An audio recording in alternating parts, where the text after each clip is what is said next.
जतो को जोहार इन सुषमा हेम्ब्रम नुआ लाइव रे आपे जतो पेड़ा को ñeñel को नोडे नेता पेया और आयमा आयमा सरहाव इमा पे कना नोडे पे हेक कना आपे जतो हर नुआ लाइव पे जॉइन एत बुना आदो ठीक गया थोड़ा दिन लगी दोले आले दोले उकू कान तहना इंगी रुआ कान तहना आदो नेता दो ठीक ना बुगी नहीं आपे दया दुलर ते आट पे अडी आट पे बिनती उदिnya दिसा की दिnya पे आदो अडी अडी गुनमुना जोहार आ सरहाव कि आपे पे बिनती उदिnya नेतो बुगी नहीं और आपे समारे आनंद है कना आदो तिहिnya लाइव बुन अबो बुन एहोबा आदो जतो कना ऑडियंस इन कुली पिया चलका मेना पिया जतो हर लय आबुन जोहार सिरमा इपेल जोहार गी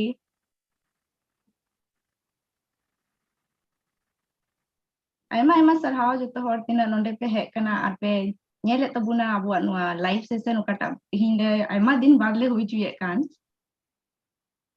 जोहार गी जतो को आर बेस गी बिना बुना पसे जतो हर बाहरे बाबुन उडुंगा अडी कजा कजा खोय दा दा ओड़ा रे बुन तहना नहीं मुझे कोरोना नहीं हुआ है बस मौसम बदला तो हम भी बदल गया मेरा तबीयत भी बदल गया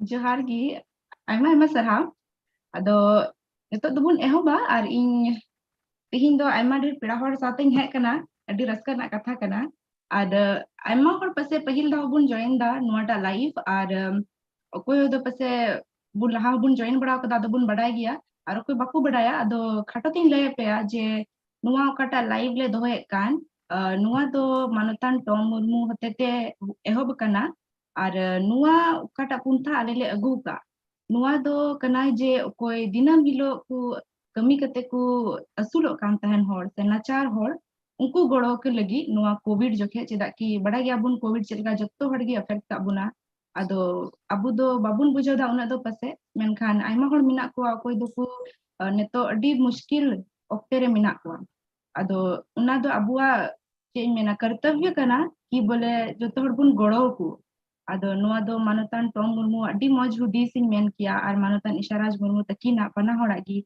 अडी मौज हुदीस की उनकिना नुआ हुदीस होते ते तिहि नुआ लाइव बुन होई चुईदा और नुआ किन एहोब किदा जे आपे तिना दर्शक गण मिना बुना तिना समाज सुसुरिया हर मिना कुआ अखिलान हर मिना कुआ जतो हटे नुआ गी आस मिना तिना जे नुआ पुंथा पे अंजोमा पे आर पे गोड़ो वालिया जहां लिकाते पे दाड़ी बन मेना कि बोले खाली पैसा टका तेगी बांग जहां लिकाते गी आपे अमन मिना और नुआ पसनाव पे जेमन इटा हर को बडाय दाड़ी कि चे हुयुक कना चे ले चिकायदा नुआ हो गोड़ोगी कना अतो जहां लिकाते आपे पे दाड़ी उनका हिसाब पे गोड़ो वाले पे और अड़ी अड़ी गुण मना जुहार सरहावी मापे कना कि नुआ पे नेल दार पे कुसी कना और गोड़ो अड्डे अड्डे गोड़ो कना और इन मेन किया कि नेतो तो जामताड़ा रे होले शुरू कदा कमी गोड़ो कमी दुमगा रे मा चला कान तहन आन बोकारो से होले आले दोले एहब कदा अदो वॉलंटियर को हो आयमा ढेर पे हेक कना जरवा कना पे आयमा आयमा सरहाव ना लगी और मिटन कथाई लया जे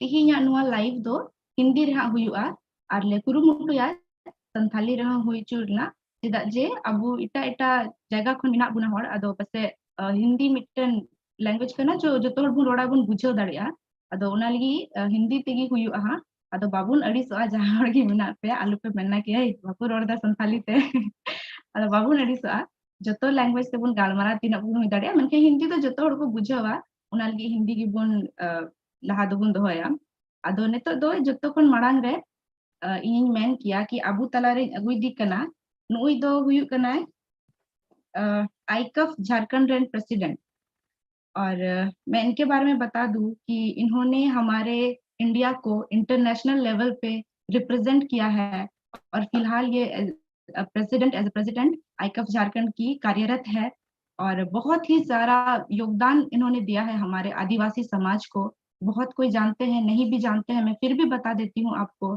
और जरूर आप इनको जाने क्योंकि ये हम सबके लिए काम करती है हम सबको आगे बढ़ा रही है हमारे आदिवासी समाज को आगे बढ़ा रही है वो भी सिर्फ इंडिया की लेवल पे नहीं बाकी अंतर्राष्ट्रीय लेवल पे हमें रिप्रेजेंट कर रही है तो हमारे लिए बहुत ही ये गौरव की बात है कि हमारे बीच में हम एक ऐसी हस्ती को लेके आए हैं जो हमारे लिए इतना काम करती है तो जेनी टोप्पो दी, मैं आपका स्वागत करती हूँ, ज्वाइन कीजिएगा लाइव। Thank you.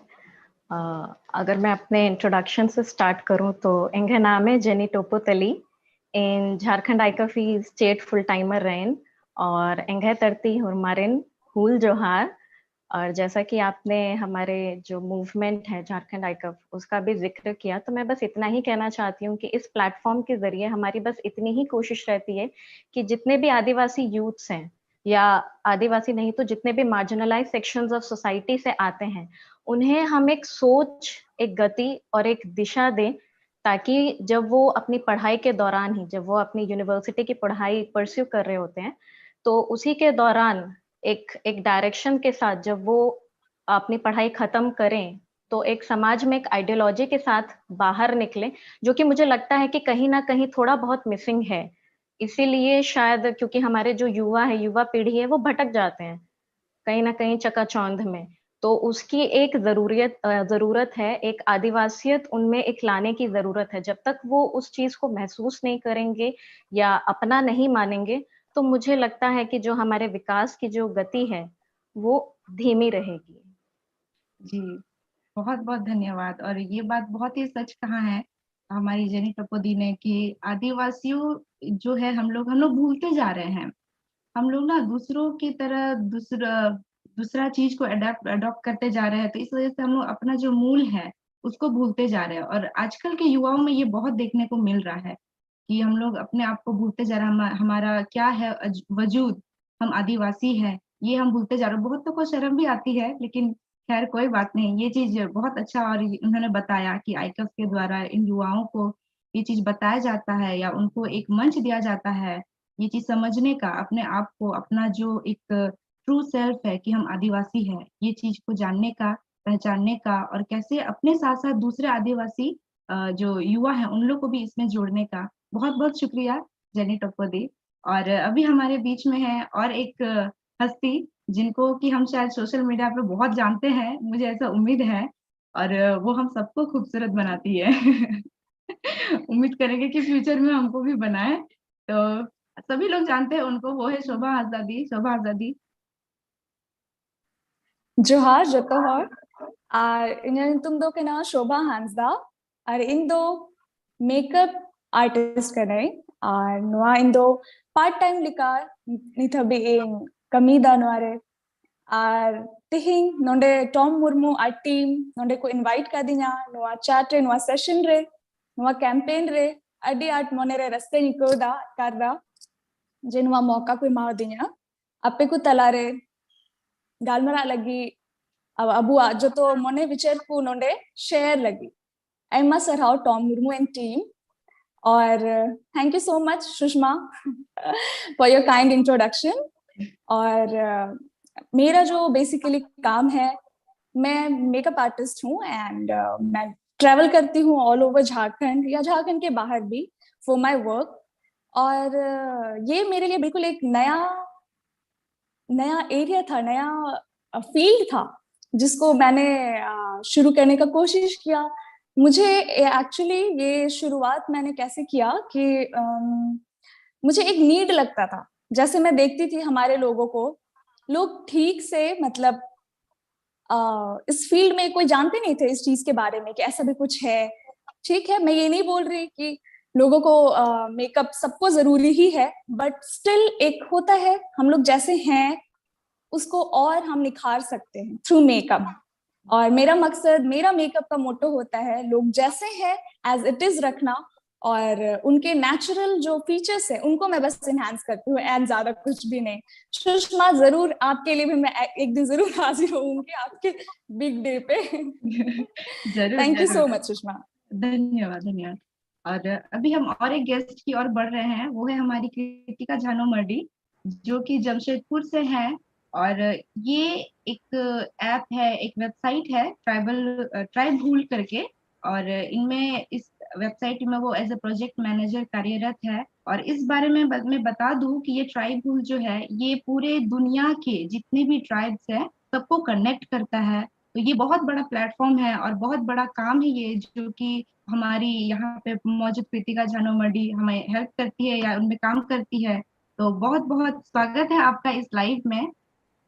आप अपना परिचय के साथ ज्वाइन करें। जी, सनम को गी जोहार और या नितुम दो कृतिका झानो मार्डी का ना नितो दो जमशेदपुर झारखंड रिंग ताहेना और नितो बीएचयू खोनिंग ग्रेजुएशन है और ट्राइब हुल रे प्रोजेक्ट मैनेजर हो कनिंग तो अडी कुसी गिंग बुझो या नोआ लाइव रे आपे को सलाह मिसा करते और आशा करती हूँ कि जितने भी लोग देख रहे हैं हमें वो सुरक्षित होंगे और अच्छे होंगे। तो ट्राइबल के बारे में अगर आपको ब्रीफ करूं तो वो एक सोशल मीडिया है, ट्राइबल सोशल मीडिया, और मुझे बहुत खुशी हो रही है बताने में कि आई डोंट थिंक कि इसके अलावा अभी फ़िलहाल कोई ऐसा प्लेटफॉर्म होगा जहाँ पे सारे ट्राइब्स के लिए ही वो बना हो। तो ये पहला एक ऐसा ट्राइबल सोशल मीडिया है जहाँ की हम जितनी भी ट्राइब्स हैं इंडिया के अलावा भी, जैसे बांग्लादेश के हो या अभी तो आप मरांडी फैमिली को भी देख रहे होगे, अमेरिका में भी टुडू फैमिली को देख रहे होगे, तो कई सारी फैमिलीज़ है जो बाहर जा चुकी हैं। इनफैक्ट बाहर भी कई सारे ट्राइब्स हैं, तो सबको ये कनेक्ट करता है और यहाँ आप अपने आइडियाज़ एक्सचेंज कर सकते हैं, अपने समुदाय के बारे बता सकते हैं। और सबसे मेन बात कि ये कोई फ़ोटो शेयरिंग ऐप नहीं है, इसमें आप अपना नॉलेज शेयर कर सकते हैं और फीचर्स तो आप खुद एक्सप्लोर कर सकते हैं www.tribehul.com में। और सबसे और एक बात जो मैं ऐड करना चाहूँगी वो ये है कि इसमें आपको एक पॉइंट सिस्टम है, यानी कि अगर आप इसमें जितना भी टाइम स्पेंड करते हो वो वेस्ट नहीं जाता है, वो आपके वॉलेट में एज अ पॉइंट कलेक्ट होते जाता है, जिसको एट सम टाइम आप कैश में कन्वर्ट कर सकते हो। Okay, thank you. बहुत बहुत धन्यवाद। और जैसे कि इन्होंने बताया कि ये सिर्फ इंडिया के ट्राइब्स के लिए नहीं है, ये पूरे दुनिया भर के लोगों के लिए है। तो ये बहुत ही बड़ी बात है कि हम सिर्फ अपने लोगों तक ही सीमित नहीं है, या हमारा टैलेंट सिर्फ हमारे तक ही सीमित नहीं है, पूरे दुनिया के लोग जान रहे हैं। और शायद ही ऐसा वेबसाइट सही में होगा जहाँ की पूरे दुनिया के लोग जुड़े हुए हैं और एक दूसरे के साथ अपनी प्रॉब्लम्स को, अपने टैलेंट को शेयर करते हैं। बहुत बहुत धन्यवाद कृतिका मर्डी दी। और मैं एक चीज यहाँ पे बताऊंगी कि हिसी उर्वशी मैम नहीं ज्वाइन करने पा रही हैं। तूफान आया हुआ है, सब लोग जानते हैं, तो कुछ लाइट का प्रॉब्लम हो गया है, तो इस वजह से वो ज्वाइन नहीं कर पा रही है। लेकिन हम उम्मीद करते हैं कि वो जल्दी हमारे साथ जुड़ेंगी अभी। तो ठीक है, अभी मैं सबसे पहले दोबारा जेनी टोपोदी की तरफ जाऊंगी और पूछूंगी कि कहाँ आप, रांची में ही हैं, कैसा है वहाँ पे कोरोना का हाल, थोड़ा बताइए हमें भी। बहुत भयानक सुनने में आ रहा है, राजधानी है हम सबकी। हाँ हाँ जी हाँ, मैं रांची में ही हूँ फिलहाल। और यहाँ की कोविड सिचुएशन हाँ काफ़ी सीरियस है, क्योंकि नंबर ऑफ केसेस जो हैं वो यहाँ पर ज़्यादा है as compare to other districts. लेकिन स्टिल मुझे लगता है कि अंडर कंट्रोल है। लेकिन स्थिति जब ऐसी है कि यहाँ पर बेड्स मिलना बहुत ज़्यादा मुश्किल है, सिलेंडर्स मिलना, मतलब इतनी नौबत आ गई है कि लोग ऑक्सीजन सिलेंडर्स की ब्लैक मार्केटिंग करने लगे। मतलब किसने सोचा था कि पहले जो नेचर से जुड़े हुए लोग हैं, मुझे लगता है हम में से किसी ने नहीं सोचा था होगा कि पहले पानी बिकना शुरू हुआ, अब हवा बिकनी भी शुरू हो जाएगी। तो ये ऐसा सिचुएशन यहाँ पर हो गया है। लोग जो हैं मुझे लगता है कि प्रिकॉशंस ले रहे हैं, थोड़ी जो ढील पड़ गई थी बीच में, जिसकी वजह से वो और ज्यादा जो सेकेंड वेव है हमारे ऊपर और ज्यादा इम्पैक्ट उसका रहा है। चाहे आप उसको एज अ इकोनॉमिक वे में देखें या फिर किसी भी वे में अगर आप उसको लेके चलेंगे, तो सबकी जिंदगी पे कहीं ना कहीं उसका असर दिखाई दिया है। But we can still hope for the best. लोग इससे उभरने की कोशिश कर ही रहे हैं और सरकार भी बोल रही है कि this is new normal. Corona तो हर साल आते रहेगा, अभी सेकेंड वेव खत्म भी नहीं हुआ और लोगों ने थर्ड वेव के बारे में बात करनी शुरू कर दी है। तो हमारे लिए बस इस कोरोना काल में यही एक उम्मीद है कि हम इसी के साथ जीना सीख लें। जरूर। और ये बात तो है कि बहुत ही गंदा स्थिति है फिलहाल, लेकिन उम्मीद करते हैं कि सब ठीक हो जाएगा और दोबारा से हम सड़कों पे उतरेंगे विदाउट मास्क। लेकिन उसके लिए अभी जो सरकार हमें बचाव के तरीके बता रही है, वैक्सीन लेने बोल रही है, वो हमें करना पड़ेगा। नहीं तो ये बात तो है कि कोरोना रहेगा, नहीं तो हमें पूरी जिंदगी भर मास्क पहनना पड़ेगा। नहीं, लेकिन ये भी है कि सबसे ज्यादा जो होती हैं अफवाहें बहुत ज्यादा असर कर रही हैं। बहुत ये तो ज्यादा। है कि लोग मतलब कि कुछ वो लोग प्रिकॉशंस अगर यूज करते हैं तो वो भी एक लिमिट तक ही होना चाहिए। लोग सोचते हैं कि अगर हमें दवाई मिल गई है, अगर कोई एंटीबायोटिक भी मिल गया है तो आप उसे बिना प्रिस्क्रिप्शन के ना लें। होता है कि बहुत लोगों को लगता है कि मुझे हल्के फीवर फील हो रहे हैं तो मैं दवाई ले लेती हूँ। अगर अगर कहा गया प्रिकॉशंस में कि मैं अगर स्टीम लेना है आपको, तो लोग दिन में 5 बार ले रहे हैं।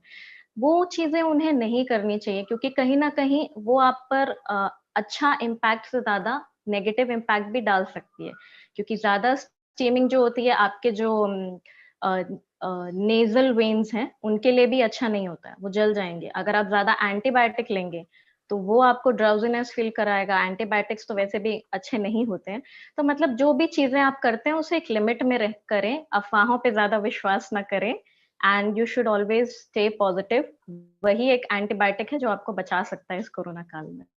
जी, यही चीज है कि हम सबको अपना बचाव खुद से करना है और खुद का बहुत ध्यान देना है इस वक्त, खुद का, अपने परिवार का। और घर में ही रहे, बाहर नहीं निकले। अभी तो तूफान भी आया, कहाँ जाइएगा इतना हवा पानी में। चलिए घर में रहिएगा। और अभी मैं शोभा दी की तरफ जाऊंगी। दीदी कहाँ हैं आप अभी? अनम्यूट कीजिएगा। हाँ हाँ। हाय सुषमा, अभी मैं कोलकाता में हूँ एक्चुअली। और यहाँ पे स्थिति बाहर तो बहुत बुरा है जैसा मुझे दिखता है। लोग प्रिकॉशन के नाम पे कोरोना से भी लोग डर नहीं रहे हैं। बहुत लोग मुझे दिखते हैं मार्केट में विदाउट मास्क। और कोलकाता आप लोगों को पता ही होगा कि कितना कंजस्टेड है यहाँ पे मार्केट। लोग सड़कों पे बहुत रहते हैं। और यहाँ के स्लम्स इतने कॉम्पैक्ट है, एक दूसरे से इतने सटे हुए हैं कि उसका कोई उपाय नहीं है। अगर एक बार कोरोना स्प्रेड होना शुरू हो गया तो it will be very difficult to control. बहुत मुश्किल हो जाएगा यहाँ पर। और मैं देखती हूँ लोग नेग्लेक्ट करते हैं इस चीज को, कोई भी सीरियसली नहीं ले पा रहा है कि मास्क पहनना है एनी टाइम। कुछ प्रोटोकॉल्स है जो सरकार ने हमें गाइडलाइंस दिया है, उन सबों को फॉलो नहीं किया जा रहा है। बसेस हों, सड़क हो, हर जगह लोग उतने ही पैक्ड हैं। और सोशल डिस्टेंसिंग तो हवा है, उसके बारे में कुछ कहना ही नहीं है। कोई सोशल डिस्टेंसिंग यहाँ पे मेंटेन नहीं कर रहा है। हमारे आसपास भी, यहाँ मैं जहाँ रहती हूँ कोलकाता में, यहाँ हमारे आसपास भी बहुत सारे केसेस आए। कुछ लोग रिकवर कर गए बट कुछ लोग ऐसे थे जो नहीं बच पाए।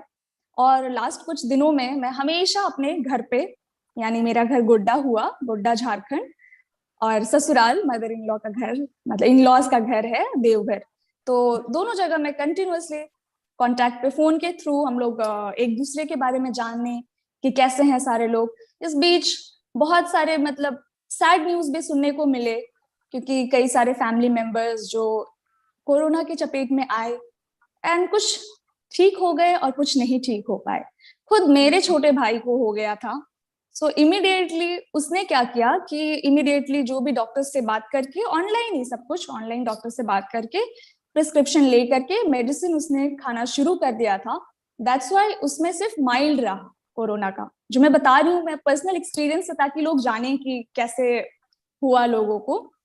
तो बट उनको, उसको हमने रखा आइसोलेशन में 15 to 17 डेज में, एंड इसके बाद he got fine. I hope मेरा साउंड ठीक सुनाई दे रहा है। Can you hear me well?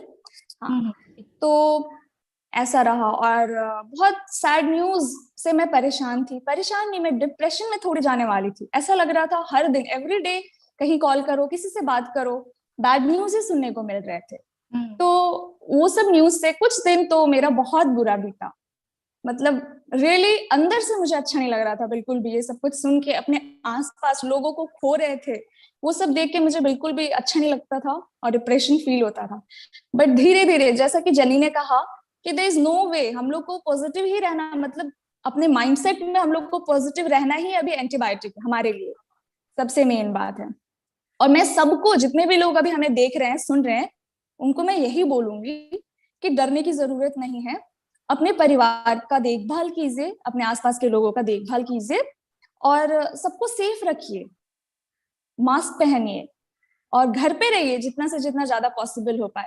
हाँ, मैं जान रही हूँ ये भी अभी एक प्रिविलेज है घर पे रह पाना, क्योंकि बहुत लोग ऐसे हैं जिनको काम पे जाना ही जाना है अपने अर्निंग के लिए। बहुत लोगों की ऐसी स्थिति नहीं है कि वो घर पे रह करके आरामदायक जिंदगी जी सके।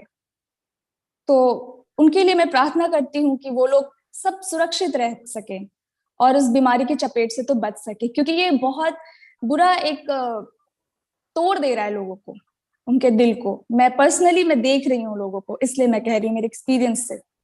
तो इसलिए बाकी हम सब जितने सुन रहे हैं, प्लीज मेरी अपील है कि सब लोग घर में सेफली रहें और अपने आसपास एक दो लोगों का भी मदद आप लोग कर सकते हैं तो कीजिए।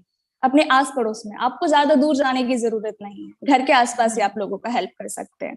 और अपने मानसिक संतुलन को बनाए रखिए और अच्छा सोचिए, नो मैटर कितना भी बुरा। मैं कई कई दिन ऐसे हुए कि दिन भर अच्छा ही नहीं फील होता था, ख्याल आते रहता था, बैड थॉट्स आते रहता था, कैसे होगा, हम लोग इस चीज से कैसे बाहर निकलने वाले हैं, कब सब कुछ ठीक होगा, मतलब खुद से क्वेश्चन करते थे रोज। लेकिन फिर लगा फैमिली का सपोर्ट से, कभी मैं ब्रेक डाउन करती थी तो मेरी माँ मुझे सपोर्ट करती थी, मम्मी कभी परेशान होती थी तो मैं उनको सपोर्ट करती थी कि ऐसा मत सोचो, सब ठीक होने वाला है। बस मैं फैमिली में बहुत सारे ऐसी चीज मैंने देखे लास्ट फ्यू डेज में, but I am okay now. अभी हम लोग उभर रहे हैं उन सब सारे चीजों से। यही मैं लोगों से इतना ही कहूंगी, सभी सेफ रहें। जी बहुत सुषमा। बहुत धन्यवाद। और ये बात सच है कि इस दौरान हम लोग को जितना मेंटली भी बहुत प्रिपेयर होने का जरूरत है, बहुत क्योंकि बहुत जरूरी फिजिकली तो है ही कि हम लोग दवाई है ले ही। रहे हैं, हाँ, लेकिन दवाई ले रहे हैं, बहुत कर रहे हैं। पॉजिटिव रहना जरूरी। कोरोना से पॉजिटिव मत होइएगा। नहीं, मेंटली कोरोना आप से लोग पॉजिटिव नहीं पॉजिटिव होना रहिए। है, माइंडसेट में पॉजिटिव हाँ, रहना है, माइंडसेट। पॉजिटिव रहना है। और बहुत बीमार पड़े हम हाँ, लोग। इनफैक्ट अप्रैल में मेरे घर में सारे लोग बहुत बीमार पड़े, एक एक करके। मेरी सारे बहन से लोग, हर शुरू हुआ। किसी ने यहाँ हाँ पे घर पे फेस किया है। हाँ, यस। यही चीज है। तो ठीक है, वक्त है, बीत जाएगा, भले ही बुरा वक्त है, लेकिन हम बीत लोगों को जाएगा। अपने में स्ट्रांग रहना है कि नहीं, सब चीज ठीक हो जाएगा।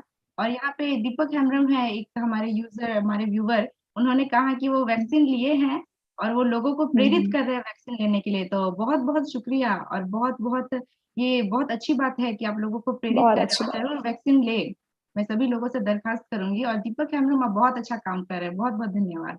और बहुत बहुत धन्यवाद शोभा दी। मैं अभी और एक बात, हाँ जी। वैक्सीन रिलेटेड भी, हाँ मैं बोल रही हूँ, जैसे दीपक ने बोला ना कि वैक्सीन लेने के लिए वो इनकरेज कर रहे हैं सबको, ये बहुत जरूरी चीज है, क्योंकि लोग डर रहे हैं अभी वैक्सीन को लेकर के। बट हम्म, मैं भी लोगों से कहना चाहूंगी कि अगर वैक्सीन अवेलेबल है, उनको स्लॉट मिल रहा है, तो वो जरूर ले।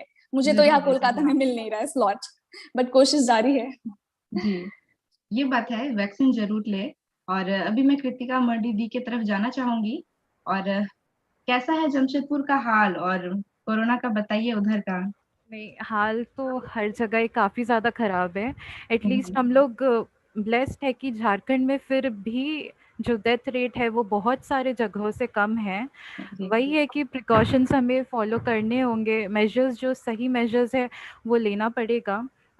अभी कॉलेज लाइफ जैसे सबका बंद हो चुका है, काफ़ी कुछ मिस कर रहे हैं सभी।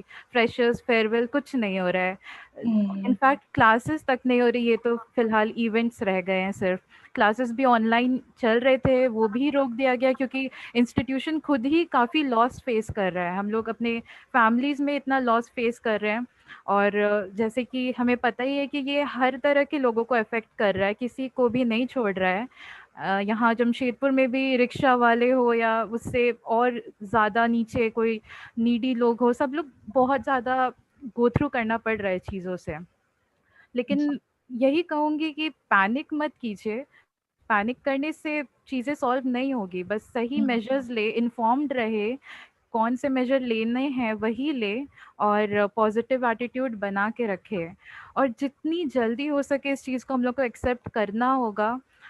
हर दिन कुछ ना कुछ हो रहा है किसी के साथ, सीरियसली मतलब काफ़ी डिप्रेसिंग सा एनवायरनमेंट बना हुआ है, लेकिन वो चीज़ हम लोग एक्सेप्ट कर ले और मूव ऑन करें तो ही ज़्यादा बेटर है। और ऐसे टाइम में हम लोग को एक दूसरे को सपोर्ट करना पड़ेगा। और ऐसे टाइम में अगर आप बाहर निकल के किसी की मदद कर रहे हो तो वाकई में मतलब दाद देती हो। इस ये जो आपने शुरुआत किया है सहायता की तरफ से आप जो हेल्प कर रहे हो सबको, ये वाकई में काबिले तारीफ़ है। और मैं रिक्वेस्ट करूँगी सभी डोनेट करते रहे और जितने लोगों की मदद कर सके ज़रूर करें। ओके। धन्यवाद। और मैं दर्शक गणों को याद दिलाऊंगी कि अगर आप सहायता राशि के रूप में हमारी सहायता करना चाहते हैं, तो डिस्क्रिप्शन में अकाउंट डिटेल्स दिए हुए हैं और यूपीआई आईडी भी दिया हुआ है। तो आप जैसे भी चाहे, जितना भी चाहे, अपने मन से अपनी इच्छा अनुसार डोनेट करें। और अगर आप दान नहीं देना चाह रहे हैं, दूसरे तरफ तरीके से भी हमारी मदद करना चाह रहे हैं, तो जरूर आइए आगे, क्योंकि हम सब एक दूसरे के साथ रहेंगे, तभी जा करके हम इस चीज से एक साथ निकलेंगे। तो मैं ये कहना चाहूंगी कि सब लोगों को कोरोना ने अफेक्ट किया है। और जो लोग क्या बोलते हैं कि डेली काम कर रहे थे, उनके लिए तो बहुत ही ज्यादा मुश्किल का वक्त है ये, बहुत बहुत ही ज्यादा। हम लोग को उतना फील नहीं हो रहा है, क्योंकि कहीं ना कहीं हम लोग पहले से ही प्रिविलेज्ड है। ठीक है, तो हम लोग के पास सारी सुविधाएं हैं। हम लोग के पास आई थिंक एक्स्ट्रा भी है, क्योंकि हम लोग पहले से ही रेडी हो गए थे कि हाँ ऐसा होने वाला है, तो चलिए ये सामान लेकर के आते हैं, पहले से ही रहते हैं। तो ये चीज है। लेकिन जो लोग डेली बाहर जाते थे, काम करते थे, मेहनत करते थे, तब उनके घर में खाना पकता था, तो उन लोग के लिए बहुत मुश्किल है। और अभी तो देख रहे हैं आपकी तूफान भी आया हुआ है, और ज्यादा मुश्किलें बढ़ रही है। और मैंने सुना है कि सबको पता है ये फंगस वगैरह भी अभी आया है, ब्लैक फंगस, व्हाइट फंगस कुछ है। तो बहुत तरह से मैं बोलूंगी कि चारों तरफ से हम लोग विपत्ति से घिरे हुए हैं। तो ऐसे में जो लोग जिन्हें सच में मदद की जरूरत है, उनकी तरफ हाथ बढ़ाइए, आप हमारी मदद कीजिए। अगर आप डायरेक्टली नहीं जाने पा रहे हैं, नहीं पहुंच पा रहे हैं उन लोग के पास, तो अगर आपके आसपास भी हैं तो हमें बताइए, ताकि हम उन तक पहुंच पाए। और जैसे भी हो, आप लोग मदद करना चाह रहे हैं तो अकाउंट डिटेल्स वगैरह सब है डिस्क्रिप्शन में, आप जाइए और जरूर हमारी मदद करें। तो ये तो था कि सारे जगह का हाल कोरोना का, मैं जानती हूँ कि पूरे इंडिया में ही बहुत गंदा है। और वैक्सीन का भी बहुत प्रॉब्लम हो रहा है, हम सबको नहीं मिल रहा है वैक्सीन। तो ये चीज तो है। लेकिन एक चीज है कि मैंने देखा है, नोटिस किया है, पिछले बार से बहुत ज्यादा इस बार अफेक्ट हुए हैं हम लोग। पिछले बार इतना ज्यादा स्थिति खराब नहीं था। पिछले बार था, लेकिन लोगों में पिछले बार डर भी ज्यादा था। इस बार तो डर भी नहीं है, शायद डर नहीं है, इसी वजह से इस बार ज्यादा हम लोग प्रभावित है इस चीज से। शायद डर रहता तो नहीं ही होता। जैसे कि शोभा दी ने भी कहा कि वो 2 गज दूरी, वो तो कुछ हो ही नहीं रहा है। वो लाइन में 2 गज लगा दे रहे हैं, लेकिन बस में भी चढ़ना है, लाइन में 2 गज रहिए, लेकिन अंदर में तो आप सट के ही बैठेगा। तो ये चीज है कि सरकार ने अब कहा, सरकार को दिखाने के लिए मत कीजिए, खुद के लिए कीजिए। सरकार तो आपको बस के बाहर दो 2 गज की दूरी में लगा दे रही है, बस स्टैंड में, लेकिन क्या फायदा अगर आप सीट में बगल में बैठे किसी के। तो ये चीज ना, जरूरी नहीं है कि मतलब सरकार को दिखाने के लिए, नहीं, अपने लिए करना है ये चीज। हम सुरक्षित रहेंगे तभी ये समाज रहेगा, तभी ये देश रहेगा, हमारी धरती रहेगी। तो अपने लिए कीजिए, दूसरों को दिखाने के लिए मत कीजिए या सरकार के लिए मत कीजिए, अपने लिए कीजिए। और मैं ये जानती हूँ, मैंने थोड़ा बहुत रिसर्च किया कि पिछले बार ये कोविड जो था, ये गांव तक नहीं पहुंचा था। और इस बार क्या है कि गांव तक पहुंच गया, इनफैक्ट बहुत दुर्लभ इलाके तक पहुंच गया, हम आदिवासियों तक पहुंच गया है, जहां तक कि सरकार की नहीं पहुंचती है। कोविड वहां पहले पहले चला गया। तो ये चीज है, और बहुत ज्यादा अफेक्टेड हो रहे हैं लोग इन चीजों से, कोविड से। अभी तो फंगस वगैरह भी आ रहे हैं, और शायद ही उन्हें पता होगा, फंगस के बारे में भी शायद ही उन्हें पता होगा। और सबको पता है कि जो दुर्लभ इलाके में पाए जाते हैं लोग, आदिवासी लोग, उनके पास तो मेडिकल की सुविधा भी नहीं रहती है। इनफैक्ट कि वो बहुत स्तर से, बहुत अलग अलग क्षेत्र से हम बोले तो, जैसे पढ़ाई लिखाई के मामले में भी वो बहुत पीछे रहते हैं। और सिर्फ मेडिकल ही नहीं, उनके पास खाने पीने को लेकर के पानी भी नहीं मिलता है। ये सब सभी जानते हैं, झारखंड में रहते हैं, ये आम बात है, सभी लोग इस चीज से रूबरू है। तो मैं जेनी टप्पू दी से ये चीज पूछना चाहूंगी कि आपको क्या लगता है कि कोविड ने कैसे आदिवासियों को प्रभावित किया है इस साल?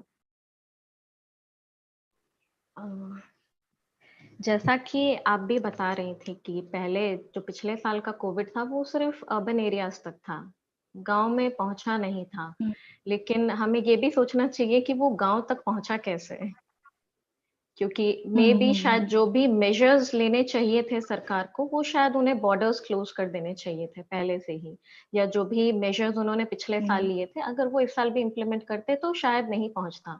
क्योंकि ये बहुत ही चिंता करने वाली बात है, क्योंकि शहरों में आपको जो मेडिकल फैसिलिटीज होते हैं वो इजिली अवेलेबल हो जाते हैं। हाँ, शॉर्टेज है बट अवेलेबल हो जाते हैं। लेकिन जब हम गांव की ओर देखते हैं तो वहां पर ना तो प्रॉपर हॉस्पिटल्स हैं, ना वहां पर कोई ऐसी सुविधा उपलब्ध कराई गई है। लोग जब गांव से उठ उठ कर लोग शहरों में पहुंच रहे हैं, रांची पे पहुंच रहे हैं इलाज करवाने के लिए, जहां पर पहले से ही बेड अवेलेबल नहीं है, ऑक्सीजन अवेलेबल नहीं है, सहायता अवेलेबल नहीं है। और अब तो वही वाली बात हो गई है कि अगर आपके पास पैसे हैं तो आप अपना इलाज करवा सकते हैं, वरना नहीं। और अगर गांव से जो लोग आते हैं, हम भी जानते हैं कि वो अधिकतर डेली वेजेस लेबरर्स होते हैं। तो इस कोरोना काल में सबसे पहले तो और सबसे ज्यादा असर उन डेली वेजेस लेबरर्स पर ही पड़ा है, जो रोज दिन कुछ ना कुछ पैसे कमाकर जिनके घर में चूल्हा जलता है, अब वो कहीं ना कहीं बुझता हुआ दिख रहा है। तो जी अब सरकार ने शुरू किया है, वो उन्हें मील्स प्रोवाइड कर रहे हैं या उन्हें राशन भी प्रोवाइड कर रहे हैं कम दाम पे, कहीं कहीं तो फ्री ऑफ कॉस्ट। बट ये भी एक सोचने वाली बात है कि आखिर कब तक, क्योंकि हमें कुछ लॉन्ग टर्म इन्वेस्टमेंट या लॉन्ग टर्म प्लान हमें चाहिए होगा। क्योंकि अगर वो उन्हें राशन दे रहे हैं तो उन्हें आप खाना बनाने का जो सोर्स होता है, या उनको लकड़ियां या फिर गैस, वो सब की भी तो जरूरत पड़ेगी ना। सिर्फ राशन, वो आप चावल लेके तो नहीं शुरू हो जाएंगे बनाना। तो ये भी एक बात है। और दूसरा होता है कि जो बच्चे हैं जो पढ़ाई कर रहे हैं इस वक्त, उन पर भी इसका गहरा असर पड़ा है। और पिछले साल भी मुझे लगता है उसका उसका एक जिक्र हुआ था, क्योंकि जब ऑनलाइन एजुकेशन का दौर चला हुआ है, वैसे तो हम लोग उस एरा में घुस ही गए, पहले से भी ऑनलाइन एजुकेशन था ही, बट इस कोविड के दौरान हमें उस मेजर पर भी सोचने के लिए मजबूर किया गया कि हाँ, अब उसे हमें अडॉप्ट करने की जरूरत है। शहरों में आपको टावर दिख जाएगा, आपको नेटवर्क मिल जाएगा, लोगों के पास स्मार्टफोन अवेलेबल है। पर गांव में जो लोग जंगल राज में रहते हैं, वहां तो आपको टावर भी नहीं दिखाई देगा। कुछ भी नहीं, लोग कुछ भी अपने दूर दूर खाने के लिए पैसे नहीं खरीद सकते, मतलब कि सॉरी, अपने खाने के लिए वो लोग अरेंजमेंट नहीं कर सकते, अपने बच्चों के लिए स्मार्टफोन कहाँ से खरीदेंगे। तक। तो ये भी एक चिंतनीय विषय है कि उनकी पढ़ाई पर भी इसका बहुत गहरा असर पड़ता है। कल की डेट में जब वही बच्चे आधी अधूरा ज्ञान लेके अपना एग्जाम देने के लिए बैठेंगे, तो डेफिनेटली उनके रिजल्ट्स पर भी उसका असर पड़ेगा। असर पड़ेगा। हाँ, लेकिन एक और इसमें एक पॉजिटिव चीज ये भी है कि इस कोरोना काल ने इस कोरोना काल में जो इंडिजिनस वे ऑफ लिविंग है, तो पूरी दुनिया को जो हमारे जो आदिवासी लाइफस्टाइल है, उसको अपनाने के लिए उन्होंने मजबूर कर दिया, या हमने उन्हें मजबूर कर दिया that you should come back. कि हाँ आप, क्योंकि जब हम अगर गांव की ओर देखें, वहां पर आपको ऑलरेडी इतनी शुद्ध हवा मिलेगा, शुद्ध पानी मिलेगा, आपको ऑक्सीजन सिलेंडर्स की जरूरत नहीं पड़ेगी वहां पर। ये एक है। लेकिन फिर भी मुझे लगता है कि जो हेल्थ केयर फैसिलिटीज है वो वहां पर होनी चाहिए थी, या एजुकेशन जो फैसिलिटीज है वहां पर प्रॉपर होनी चाहिए।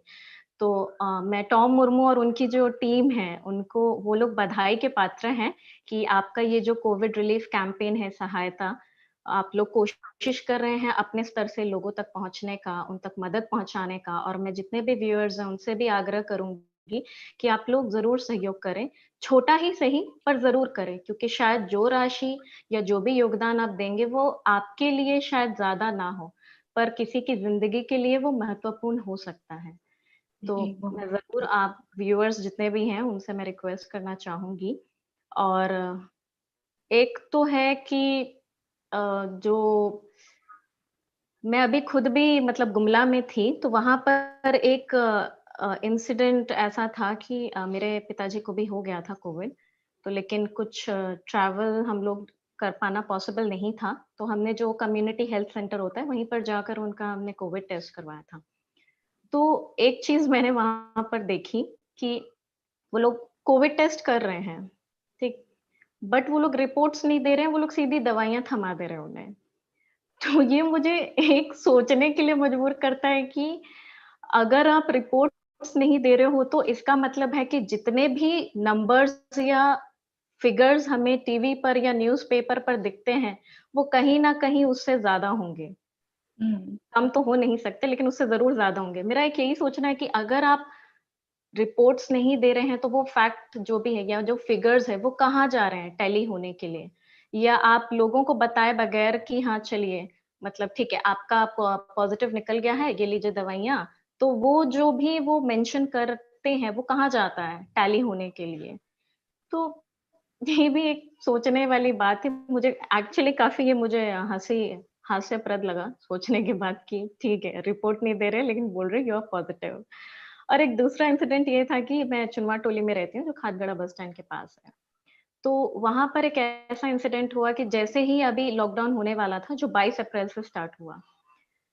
तो जैसे ही मतलब मैं भी उससे पहले घर निकलने वाली थी, तो गढ़वास की जो बस जाती है, उसमें इतनी ज़्यादा भीड़ थी कि जो मज़दूर थे, वो अपना सिर्फ़ एक जो अमेरिकन टूरिस्टर का बैग रहता है, बैकपैक, वो पकड़ के वो लोग जो बस के जो ओनर हैं, उनके पास जाकर वो लोग गिड़गिड़ाते हुए रिक्वेस्ट कर रहे थे कि प्लीज़ हमें भी ले जाइए अपने साथ, किसी भी तरह एडजस्ट कर लेंगे क्योंकि गढ़वा 12 घंटे का सफ़र है या हो सकता है उससे भी ज़्यादा। मैं ट्रैवल नहीं किया मैंने, तो मैं नहीं बता पाऊँगी बट हो सकता है इतना लंबा सफ़र होगा वो। उसमें ऑलरेडी वो पैक है और वो लोग रिक्वेस्ट किए जा रहे हैं कि हमें ले जाइए, वो आखिरी बस थी। तो मुझे एक देखकर थोड़ा-सा दिल में लगा कि ठीक है, क्योंकि उन्होंने हो सकता है पिछले कोरोना काल में वो सिचुएशन देखी होगी कि भूखमरी की हालत। हमने काफ़ी सारे इंसिडेंट सुने भी थे कि लोग पैदल अपने घरों तक पहुँच रहे हैं, बहुत लोग पहुँच भी नहीं पा रहे हैं, वो लोग रास्ते हज़ारों में ही किलोमीटर की यात्रा करके। उनका देहांत हाँ। इनफैक्ट बच्चे, हुँ, मज़दूर, बूढ़े मतलब सब। तो एक है कि हमें इस दौरान हमें कोविड वॉरियर्स की ज़रूरत है। हाँ, बेशक अपनी आप सुरक्षा ज़रूर अपने साथ रखें, लेकिन मुझे लगता है कि समाज को या अगर हमें अपने समाज के लिए अगर हमें कुछ करना है, तो हमें एक कोविड वॉरियर के रूप में बनकर उभरना होगा। जिस तरह का आप लोगों का कैंपेन था। चलिए, अगर लोग अपने घरों से बाहर नहीं निकल सकते, तो कम से कम घरों के अंदर ही रह के वो उन कैंपेन्स को एटलीस्ट सपोर्ट करें, जो लोगों के लिए काम कर रहे हैं या लोगों की मदद कर रहे हैं। अगर वो बाहर नहीं निकलना चाहते हैं, अगर वो ठीक है, खतरों के खिलाड़ी बनना चाहते हैं या फिर अगर उनमें वो जज़्बा है, जुनून है, तो बेशक आप बाहर निकलिए पूरे प्रिकॉशंस के साथ और आप कीजिए। जी। तो मुझे लगता है यही कुछ इन दौरान मैंने भी कुछ महसूस किया अपनी पर्सनल ज़िंदगी से भी और ये से भी और हमने भी काफ़ी लोगों को अपने अपनों को हमने खोया है। पिछले बार में शायद हो सकता था वो ज़्यादा था, मैं ये नहीं कहूँगी कि इस बार ज़्यादा है, बराबर था दोनों में, लेकिन फ़र्क सिर्फ़ इतना था कि पिछले बार में वो हमें सिर्फ़ दूसरों के घरों में दिखाई दे रहे थे। इस बार वो हमें अपने घरों में दिखाई दे रहे हैं। जी, तो जी। बस इतना ही फ़र्क मुझे लगा कि है, तो इसी के साथ मैं अंत करती हूँ। जी, बहुत-बहुत धन्यवाद। और यहाँ मैं बास्की और असीम मुर्मू को धन्यवाद देना चाहूँगी कि आपने हमारी मदद की है। बहुत-बहुत धन्यवाद और जितने भी व्यूअर्स हैं, मैं दोबारा उनको याद दिलाऊँगी कि डिस्क्रिप्शन में अकाउंट नंबर, डिटेल्स वगैरह दिया हुआ है, यूपीआई आईडी दिया हुआ है। आप ज़रूर जाइए, विज़िट कीजिए और जितना हो सके अपने मन से डोनेट कीजिएगा क्योंकि जैसे दीदी ने कहा कि बहुत सही बात है, हमारे लिए वो चंद रुपये होंगे, लेकिन किसी के लिए वो बहुत इम्पोर्टेंस रखते हैं, उनकी रोटी आएगी, उनका 2 दिन का खाना, 1 दिन का खाना, 1 वक़्त का खाना आ जाएगा। तो ये चीज़ है, बहुत-बहुत धन्यवाद। और अभी मैं शोभा हज़ादी की तरफ बढ़ूँगी और सब लोग जानते हैं इनको, मैं खुद बहुत टाइम से इनको फ़ॉलो कर रही हूँ, उन्होंने नोटिस नहीं किया होगा कभी। लेकिन मैं बहुत पहले से फ़ॉलो करती हूँ थैंक और यू। जानती थी मैं बस जानती थी कि हाँ, कोई है बहुत खूबसूरत है और मेरी ऐसा दीदी कुछ नहीं ने बट अप्रोच करना चाहिए था ना आपको। नहीं मेरी दीदी आपको जानती है एक्चुअली में, तो उन्होंने ही अच्छा, बताया था कि वो भी अच्छा, ज़ेवियर्स में अच्छा। ही पढ़ती थी रांची में, तो उन्होंने बताया था, अच्छा, तो अच्छा। उसके थ्रू ही मैं बस आपको जानती थी। फिर उस टाइम आप उतना शुरू नहीं किया था आपने ये मेकअप हाँ, आर्टिस्ट का ये जर्नी आपका, तो बस इतना ही मैं जानती थी शुरू में, लेकिन बहुत खुशी मुझे महसूस होती है कि आपने इस क्षेत्र में ये बहुत अलग क्षेत्र हो गया। मेकअप का दुनिया बहुत अलग हो गया। और कैसे मैं पूछना चाहूँगी कैसा रहा आपका जर्नी? क्या-क्या आपने फेस किया प्रॉब्लम? और ये आपका मतलब शुरू से ये इंटरेस्ट था मेकअप की ओर या फिर कुछ आपने देखा, पहचाना कुछ होता है ना कि ठीक है, कुछ इधर भी ध्यान देना चाहिए या लोगों का ध्यान नहीं जाता है। हमें तो उतना नहीं पता ज़्यादा लेकिन हाँ। आप जानते हैं तो कुछ बताइए? थैंक यू सुषमा, इतने अच्छे-अच्छे शब्दों के लिए और thank you for this question. मैं ये कहना चाहूँगी कि इस फील्ड से लेकर के मेरा कोई वास्ता नहीं था सबसे पहले तो। पूरे कॉलेज टाइम में ऐसा कुछ नहीं था। मुझे एक लाइनर भी ठीक से लगानी नहीं आती थी। ऐसा भी फेज़ था मेरा। बट जैसे कॉलेज खत्म होने वाला था टुवर्ड्स द एंड, तो मैं हमेशा मेरी पढ़ाई हॉस्टल लॉज में रह करके पूरी की है मैंने। ग्रेजुएशन मास्टर सब कुछ मेरा हॉस्टल में रह के हुआ है। तो हॉस्टल में लॉज में होता है कि कुछ लड़कियां होती हैं, फ्रेशर्स होता है कि निकाह फेयरवेल होता है या अदर प्रोग्राम्स, तो वो मुझसे मेकअप करवाने के लिए आती थी। ऐसे कुछ भी कर दीजिए शोभा दी, एक दो कुछ भी एनीथिंग चेहरे पे। तो ऐसे करते करते वो लोग मुझसे करवाने लगी एंड उनको अच्छा लगने लगा, क्योंकि मैं एकदम सिंपल कुछ भी करती थी, बेसिक। और कॉलेज के फाइनल ईयर तक वैसे कुछ सामान भी नहीं था मेरे पास, मेकअप प्रोडक्ट्स भी वैसे नहीं थे, बस थोड़े मोड़े जो हम अभी भी यूज करते हैं, हमारे सभी जो लड़कियां हैं हम लोग रखते हैं एक दो सामान, बस उसी से मैंने शुरू किया था करना लोगों का, बस ऐसे ही वो टाइम पास था। बट फिर ऐसा करते करते 2017 में एक दी है, लॉज में रहा करती थी हमारे बगल के लॉज में, तो उनकी शादी थी। तो उन्होंने शायद मेरा देखा होगा, मेरा खुद पे मेकअप या फिर लॉज की बाकी लड़कियों को के ऊपर, तो उन्होंने इतने कॉन्फिडेंस के साथ मुझे बोला कि शोभा तुम ही करना मेरा मेकअप उनके वेडिंग के लिए। ये लीप ऑफ फेथ था कह सकते हैं। ऐसे आपने इम्पोर्टेंट डे पे कोई अपना फेस देगा। आई वाज मतलब मैं पैनिक स्टेट में चली गई थी। आई वाज शॉक कि नहीं दी, आई कैन नॉट, आप किसी प्रोफेशनल सैलून में जाके अप कर लो बुकिंग अपनी। बट शी इंसिस्टेड कि जो भी है थोड़ा बहुत हम लोग खरीदते हैं products and let's do it.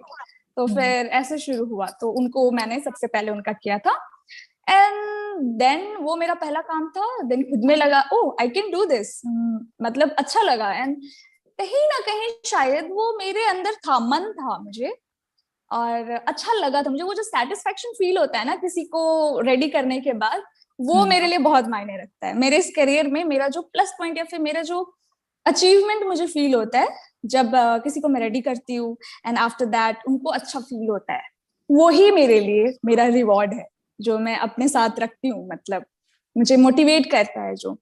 तो वो था एक इंसिडेंट। इसके बाद फिर मेरी खुद की शादी 2018 में हुई दिसंबर में।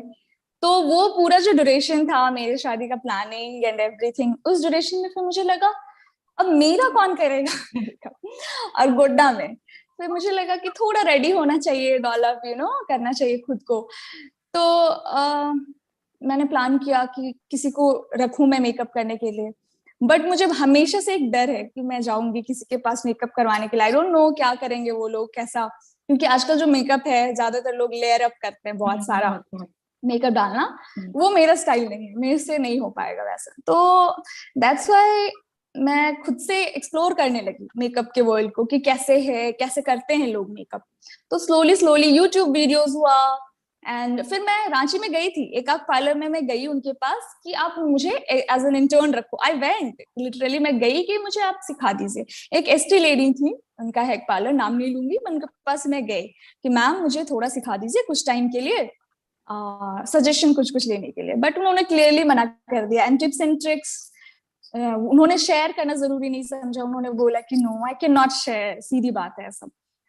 तो उन्होंने मना कर दिया। अब मैं सोची मैं कैसे करूं, तो फिर यूट्यूब ही मेरा सहारा था इनिशियली।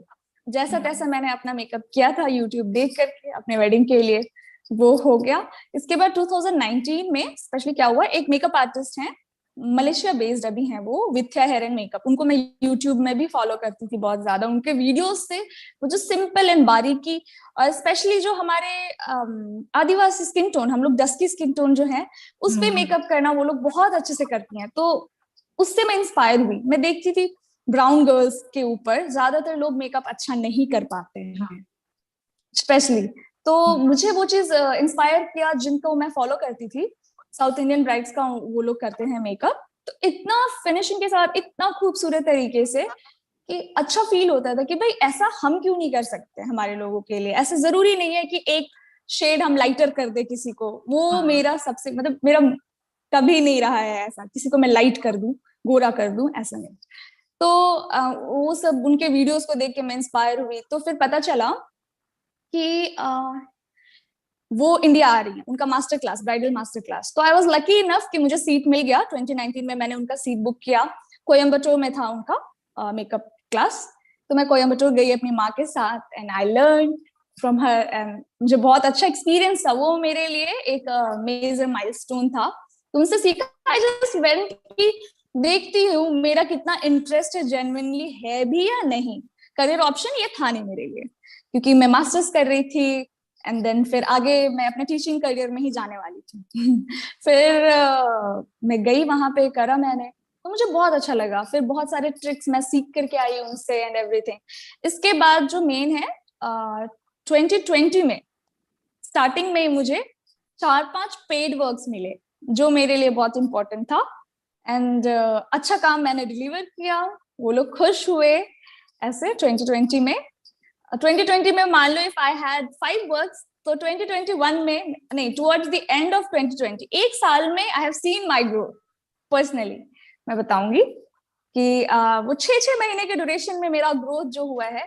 और हाँ, उसी बीच में लास्ट लॉकडाउन में ट्राइब कार्ड करके फेसबुक पे एक पेज आया ना, you all must be knowing, सब जानते हैं। तो ट्राइब कार्ड में मैंने अपना काम डाला, तो still I had zero hope, trust me, zero hope, क्योंकि वो मई में मैंने डाला था पोस्ट। एंड मुझे होप नहीं था कि एनीबडी विल कॉल मी, क्योंकि बाद में आई स्टार्टेड सीइंग कि और भी लोग हैं, और भी मेकअप आर्टिस्ट हैं कुछ जो डाल रहे अपना वर्क और उनका कहीं बेटर है। तो मुझे लगा कि नहीं, मेरा कुछ नहीं होने वाला है अभी भी। स्टिल मैं इसलिए बोल रही हूँ कि ये मेरा पार्ट टाइम है, क्योंकि मुझे लगा काम नहीं आएगा मेरे पास। बट थैंकफुली, थैंक गॉड कि मतलब लोग नोटिस किए, क्योंकि कुछ लोग हैं जो चाहते हैं मिनिमल में टू लुक गुड, ठीक है। तो ऐसा फिर काम आना शुरू हो गया। फिर जैसे लॉकडाउन खत्म हो रहा था, तो नवंबर दिसंबर I got around 20 to 25 works, जो मेरे लिए बहुत है। तो वो मेरे लिए बहुत सही वक्त था जब मुझे मिला, एंड आई गॉट मोटिवेटेड। और हाँ, अगर और भी लड़कियां मेरे जैसे जो सुन रही हैं और जो परसू करना चाहती है इस बारे में, तो please feel free to talk to me on Instagram as well, या जहां पे भी आप मेरे से कांटेक्ट कर सकते हैं और मुझसे बात कर सकते हैं if you need any help. और I will be open with you all, और मैं शेयर करूंगी अपना जो भी नॉलेज है या जो भी एक्सपीरियंस है इस बारे में। और मैं ये कहना चाहूंगी, कोई भी डिमोटिवेट नहीं होने का जरूरत है कि आई डोंट हैव रिसोर्सेस मेरे पास भी नहीं था। And even though I am married, I don't ask my husband, मैं अपने हस्बैंड से नहीं मांगती हूँ कि मुझे दे दो, मुझे अपना कुछ खरीदना है मेकअप का सामान। आई अर्न एंड देन फिर मैं उसको इन्वेस्ट करती हूँ, ऐसा है मेरा। हमेशा मैं कुछ ना कुछ छोटे मोटे पार्ट टाइम जॉब्स, हर किसी को मैं इनकरेज करूंगी, all the young girls, part time jobs करने से कोई भी पीछे मत हटिए। कंटिन्यू विथ योर एजुकेशन, अपने पढ़ाई को भी करिए और साथ साथ में पार्ट टाइम कुछ ना कुछ जॉब हमेशा कीजिए, क्योंकि मेरे लिए बहुत हेल्पफुल रहा है। क्योंकि मैंने डबिंग भी किया है संथाली में, कुछ फ्यू ऑफ माय वर्क, ज्यादा अच्छा नहीं है मेरे संथाली, लेकिन आई हैव डन।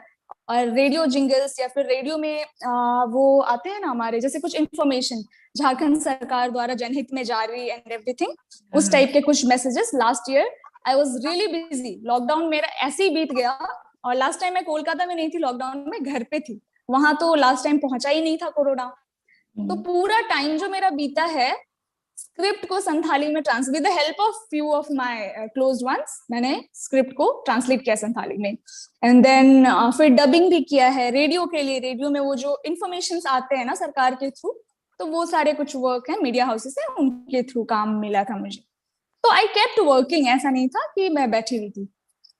तो अभी भी जैसे मैं बता रही हूँ, यही मेरा जर्नी में ट्रेस करके आपको बता रही हूँ कि 2017 में कुछ नहीं, 18 में कुछ नहीं, 19 में I got to attend this class, मैंने ये क्लास अटेंड किया। इसके बाद 2020 में बहुत सारे काम मुझे मिले।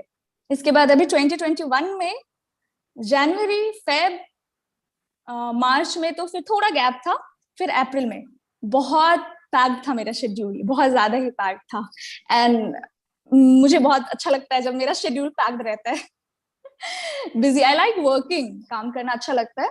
इसके बाद फिर तो लॉकडाउन अभी होने वाला था ये, फिर एक्चुअली जैसे कोरोना का सेकेंड वेव अभी शुरू होने लगा, देन मैं रांची से कोलकाता आ गई। एंड 2-3 काम को मुझे कैंसिल करना पड़ा, क्योंकि इतना बढ़ गया था कोरोना, रिस्क में किसी को मैं नहीं डालना चाहती थी। That's why I came back. और अभी फिर मैं घर पे ही हूँ। ऑल ऑफ अ सडन मुझे आना पड़ा कोलकाता से यहाँ पर, तो मैं मेकअप रिलेटेड कहीं पे कुछ भी पोस्ट नहीं कर पा रही हूँ। और घर पे मैं बाकी चीजों पे ध्यान दे रही हूँ, गार्डनिंग पे ध्यान दे रही हूँ, अपने आप को पॉजिटिव रखने की कोशिश कर रही हूँ। That's all Sushma. बहुत बहुत धन्यवाद। और ये बात सही है कि ये जो आपदा है ना, इसको अवसर में बदलिए। लॉकडाउन है और जो हम लोग घर में है, डेफिनेटली। हमारे पास वक्त है अपना थोड़ा ध्यान देने का। और टैलेंट एग्जैक्टली, से मुझे अपने याद ऊपर आया, ध्यान देने का समय। हाँ, हाँ, अपने ऊपर ध्यान देने का, अपने आप को निखारने का। तो चाहे आप एग्जैक्टली। किसी भी फील्ड में जाना चाहते हैं, कुछ भी टैलेंट है आपके पास, तो जरूर टाइम दीजिए, और ये बहुत अच्छा वक्त टाइम है, दीजिए। क्योंकि आप हाँ फिर सोते सोते बिता दीजिएगा, फिर ऐसा लॉकडाउन लगेगा नहीं हाँ, दोबारा जब ठीक हो बिल्कुल। जाएगा। हाँ, बहुत घाटा हुआ है हमें, तो ये बहुत। दोबारा नहीं होगा, तो खुद पे ध्यान देना है हमें इस वक्त पे। और हमारे हाँ साथ हाँ, यहाँ पे कृतिका मर्डी दी जुड़ी हुई है। तो जैसे शोभा दी ने बताया कि ट्राइबल कार्ड करके आपने शायद मेंशन किया ना, ट्राइबल कार्ड, ट्राइब कार्ड। अच्छा ट्राइब कार्ड। तो ट्राइब कार्ड। उन्होंने वहां पे जाके पोस्ट किया, अपने बारे में बताया, और लोगों को पता चला, हाँ, या उन्हें भी दूसरों के बारे में पता चला। और इसी तरह हमें यहाँ पता पे चला। हमारे साथ जुड़ी हुई है कृतिका मर्डी दी, जो कि यहाँ पर भी उसी तरह का काम करती है। इनका खुद का एक पेज है, ट्राइब टैलेंट हब करके।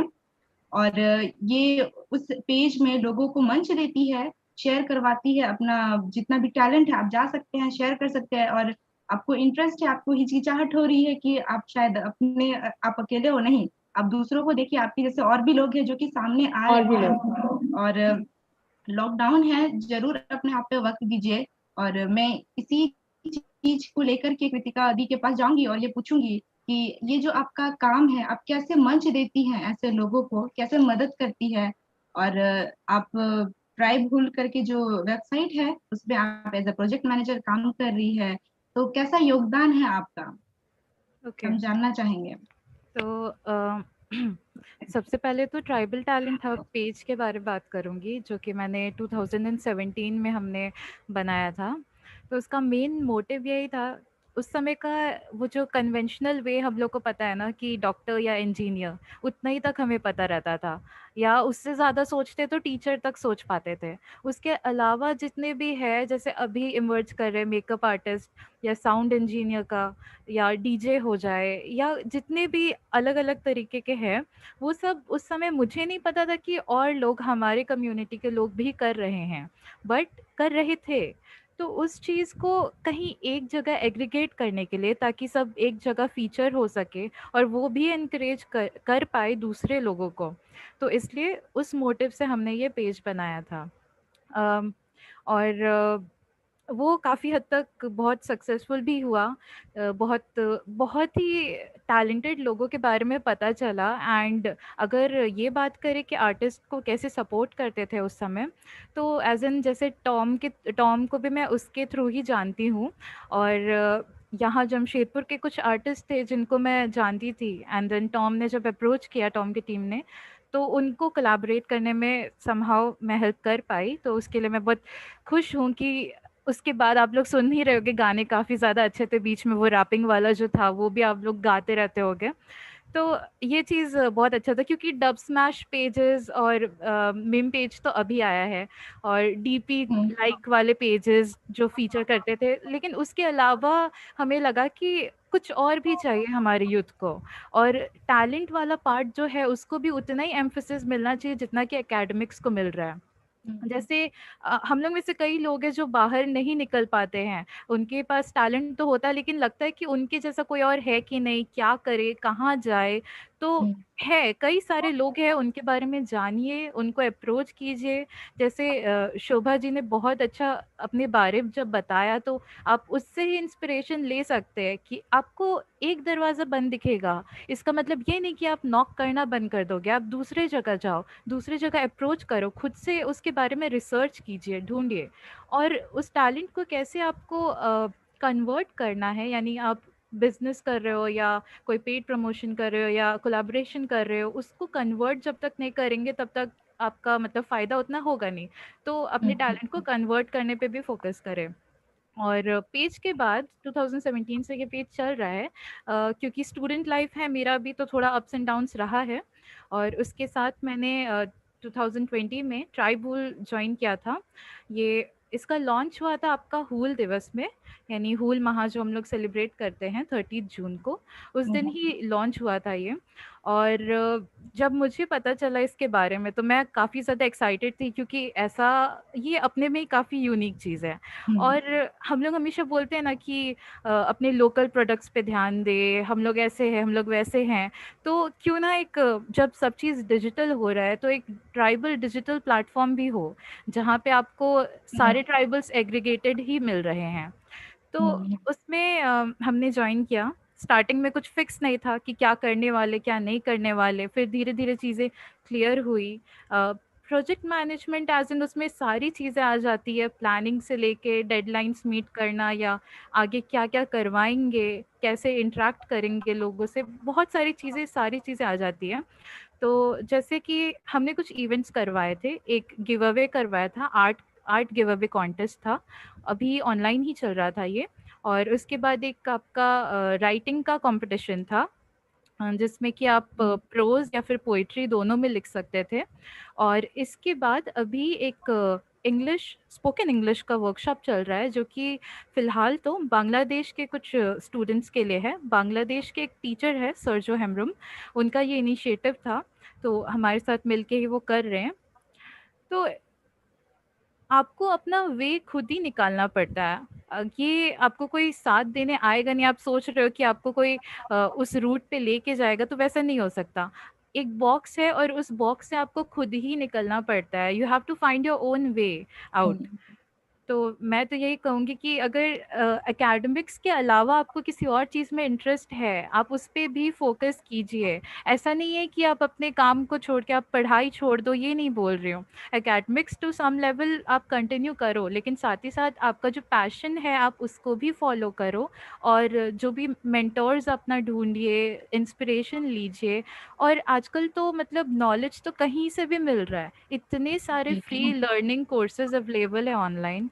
जैसे कि अभी आपने मेंशन भी किया ये बात कि अभी लॉकडाउन के टाइम में हम लोग क्या कर रहे हैं, सिर्फ स्क्रॉल कर रहे हैं, इंस्टा स्क्रॉल कर रहे हैं। तो उसके अलावा भी कई सारी चीज़ें हैं जो हम लोग कर सकते हैं। कोर्सेज में एनरोल कीजिए, स्किल डेवलप कीजिए, क्योंकि आगे ज़रूरी नहीं है कि आपको नौकरी मिलने वाली है। स्किल सेट होना बहुत ज़्यादा ज़रूरी हो जाता है। वर्कशॉप्स वगैरह ज़रूर अटेंड कीजिए। इतने में ही अभी एंड करना चाहूँगी। ओके। जी, बहुत-बहुत धन्यवाद। और ये बात सही है कि हम लोग आदिवासी लोग जो है कि बहुत डरते हैं हम लोग सामने आने से, और फिर ना टैलेंट वगैरह होता भी है ना तो बहुत शर्माते हैं हम लोग, बहुत ज़्यादा।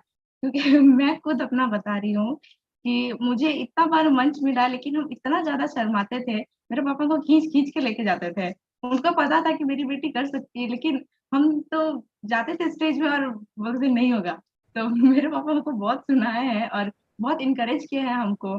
तो ये चीज़ है कि हम लोग बहुत ज़्यादा शर्माते हैं। इनफैक्ट बहुत सारे लोग हैं ना, डर भी रहता है, और शायद ये ना शुरू से ही हम लोग के ऊपर में क्या बोले कि विचारधारा ऐसी बन जाती है, दूसरों को देख कर के भी, दूसरों के बच्चे क्लास में मुझे आंसर आता भी था, और कोई हाथ उठाने बोलता था, टीचर्स बोलते थे बताने के लिए, तो बहुत डर लगता था, पता नहीं क्यों? लेकिन मैं आदिवासियों में देखी थी ये चीज़, क्योंकि मेरे जितने भी फ्रेंड्स हैं, हम लोग आता है लेकिन हम लोग बस चुप बैठे रहते हैं, कुछ नहीं बोलते। इसी और तरह इन जनरल लोग क्या कहेंगे, ये हम लोग ज़्यादा हाँ, सोचने लगते हैं कि बहुत बाहर ज़्यादा वाला सोचते दूसरा क्या बोलेगा। हैं। हाँ, तो ये चीज़ सेम मेरे है। साथ भी है। मैं खुद आज इस टॉक शो में, मतलब इस टॉक कॉन्वर्सेशन में आने से भी मैं डर रही थी, मैं कैसे बात करूंगी, क्या बोलूंगी। लगती हूँ मैं शायद इंस्टाग्राम पे कि हाँ ठीक है, ओपन, वेरी इंटरैक्टिव, बट नहीं। इससे पहले मैं इंस्टाग्राम पे भी अपने शब्दों में कभी किसी से कुछ इंटरेक्शन नहीं रखा है मैंने। ये फर्स्ट टाइम है मेरा। हाँ, ये चीज़ है हम लोगों में, और बहुत ही पता नहीं सब लोग ही शायद ये चीज़ अपनी हाँ, ज़िंदगी से सब लोग ये सबका फेस है। करते हैं, और अभी हाँ, भी हम सबका लोग नहीं निकलेंगे तब फिर कब निकलेंगे? हाँ, दिस इज कब द टाइम, निकलेंगे? कब और अभी तो निकलेंगे? हमें मौका भी मिल रहा है, क्योंकि मौका भी मिल चलिए रहा है। अभी तो घर से नहीं निकल रहे हैं, लेकिन डिजिटल प्लेटफ़ॉर्म को यूज़ कीजिए, जितने लोगों के एग्जैक्टली पास है। और अगर आपको पता है, पिछले बार तो बहुत क्या बोलते हैं, फेमस हुए थे कुछ-कुछ लोग वीडियोज़ वगैरह बना करके, कि कोई जैसे क्या था वो नाश्ता बेचने वालों लोग के लिए, वो उस टाइप से। हाँ तो वो भी एक हाँ। ज़रिया है कि आप लोग ना अगर दूसरों के पास नहीं है तो उनको भी करा सकते हैं, उनको भी अच्छा लगेगा। और ये हम्म। चीज़ है, जो लोग के पास मोबाइल नहीं है, आप उनके टैलेंट को दिखा सकते हैं। अब हम सबके साथ शेयर कर सकते हैं, उनको भी थोड़ा लगेगा कि हाँ भाई, हम भले ही टैलेंटेड हैं, हमारे पास साधन नहीं है, लेकिन लोग हमारी मदद कर रहे हैं। और दुनिया रेडी है हाँ, सुनने के लिए। एक्चुअली हम लोग ये के चीज पास तो है। अभी डिजिटल प्रिविलेज है कि हम लोग हम्म। इस मीडिया को एक्सेस कर पा रहे और शेयर कर पा रहे। तो एटलीस्ट जिनके पास नहीं है उनका मदद अगर हम लोग डिजिटली कर पा रहे तो वो बहुत हम्म, बड़ी बात है। बहुत बड़ी बात है, बहुत अच्छी बात है जी। और मैं बहुत बहुत धन्यवाद देती हूँ आपका कि आपने बहुत अच्छा हमें बताया कि कैसे डिजिटल प्लेटफॉर्म प्लेटफॉर्म को यूज करेंगे हम अपने टैलेंट के लिए। और सबको इंकरेज करूंगी मैं, जितने भी यूथ है, अगर आपको लगता है कि आप इस क्षेत्र में अच्छे हैं तो आप जरूर आगे बढ़िए। एक बात सोचिए कि शायद है लेकिन हम ध्यान नहीं दे रहे और अभी आपके पास वक्त है। पढ़ाई का तो सभी देख रहे हैं कि थोड़े दिन हुआ फिर खत्म हो गया, वो चलते रहेगा, वो रुकना भी नहीं चाहिए, वो बहुत इंपॉर्टेंट हिस्सा है हमारी जिंदगी का। तो वो चलते रहना चाहिए, लेकिन अगर आपके पास ऐसा टैलेंट है तो जरूर उस पर गौर फरमाइए, उसकी तरफ ध्यान दीजिए। और मैं अभी जेनी टोपो दी की तरफ दोबारा जाऊंगी।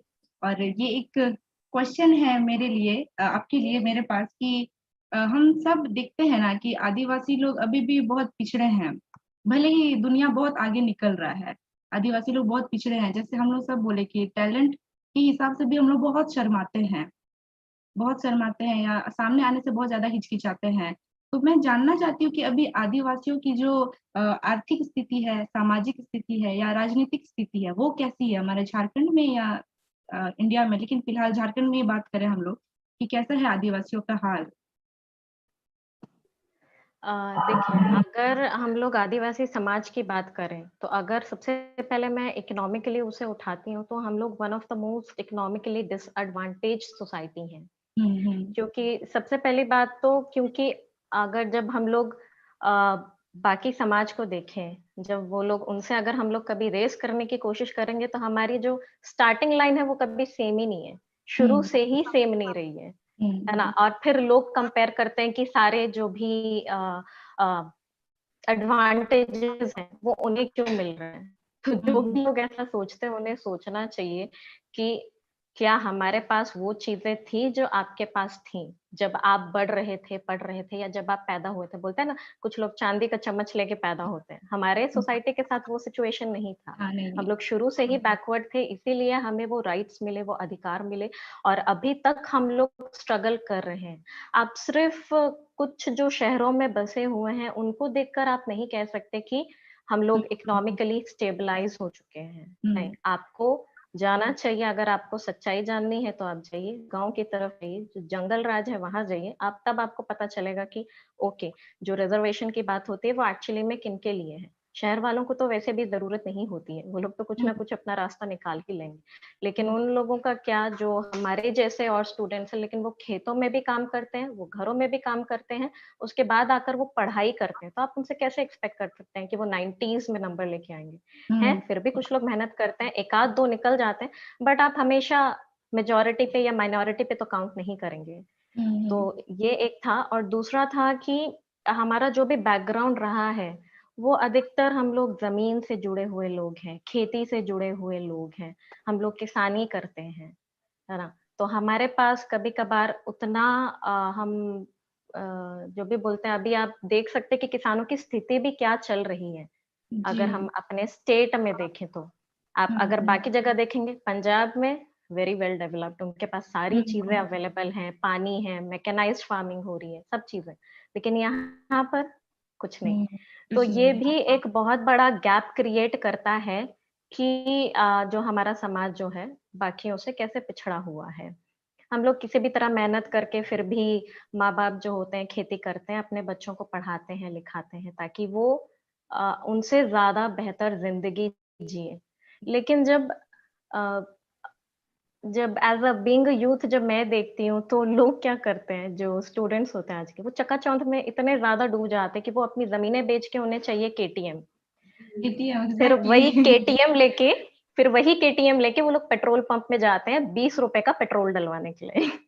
जिस गाड़ी को माइलेज चाहिए, जिस गाड़ी में टंकी फुल होनी चाहिए, वहां पे आप 20 रुपए का पेट्रोल लेके जाते हैं, तो that doesn't makes any sense. तो ये एक बहुत ही बड़ा इकोनॉमिक डिस्पैरिटी हम लोग बोल सकते हैं, अगर हम लोग बाकी जगह भी देखें तो। और सामाजिक अगर मैं बोलूं तो सामाजिक ये है कि हमारी जो सोसाइटी है वो अब बहुत ज्यादा इंडिविजुअलिस्टिक होते जा रही है, क्योंकि हम लोग बाकी जो सोसाइटीज हैं उनको देखकर हम भी एक न्यूक्लियर फैमिलीज में बंटते जा रहे हैं।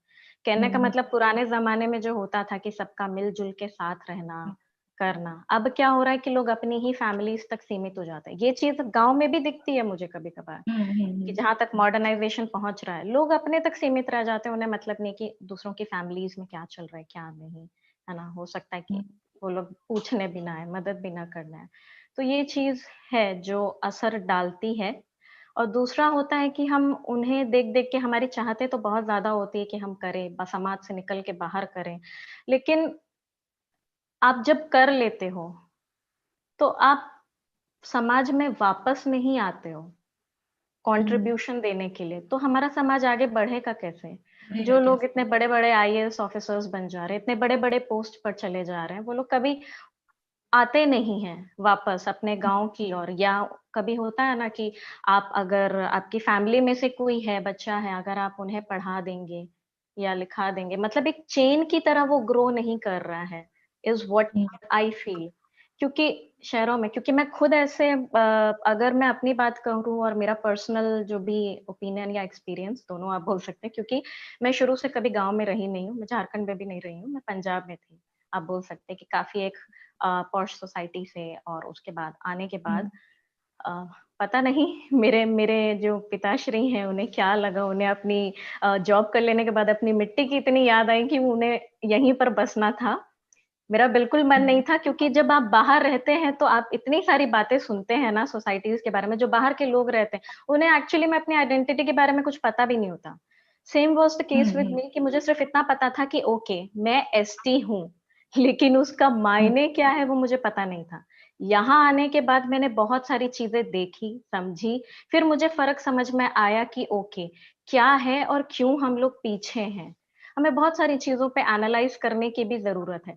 क्योंकि क्या होता है कि मैंने खुद कभी-कभार देखा भी है ये चीज़ें, कि जो लोग बड़े-बड़े पोस्ट में निकल जाते हैं, डॉक्टर्स बन जाते हैं, टीचर्स, या ना थोड़ा बहुत भी अगर वो लोग आगे बढ़ जाते हैं, तो वो लोग अपने, अगर गाँव से कुछ एक लोग मिलने आए रहेंगे ना, वो लोग उन्हें एक हम्म, अच्छे से ट्रीट भी नहीं करेंगे, ग्रीट भी नहीं करेंगे। फिर भी नहीं या अगर करते। सहायता की ज़रूरत हो तो आप भूल जाइए, वो नहीं होगा कभी भी। होता है। तो ये एक कमी है हमारे में, और हमें सीखने की ज़रूरत है। जब हम अपने आप को अदर सोसाइटी से कंपेयर करते हैं, तो हमें ये भी सोचने की ज़रूरत है कि उनसे हमें क्या चीज़ें सीखनी चाहिए। आप देखेंगे उनमें हम्म, यूनिटी इतनी ज़्यादा होती है, हमारे में वो बहुत यूनिटी बहुत। नहीं है। हम लोग केकड़ा हम्म, प्रवृत्ति के लोग हैं, एक-दूसरे को खींचने में लगे हुए रहते हैं कि नहीं वो मुझसे ज़्यादा आगे कैसे बढ़ गए। हम लोग ईर्ष्या करने लग जाते हैं और हम लोग उन्हीं को वापस हम्म, गिराने की कोशिश करेंगे। तो फिर कैसे बढ़ेगा हमारा समाज आगे?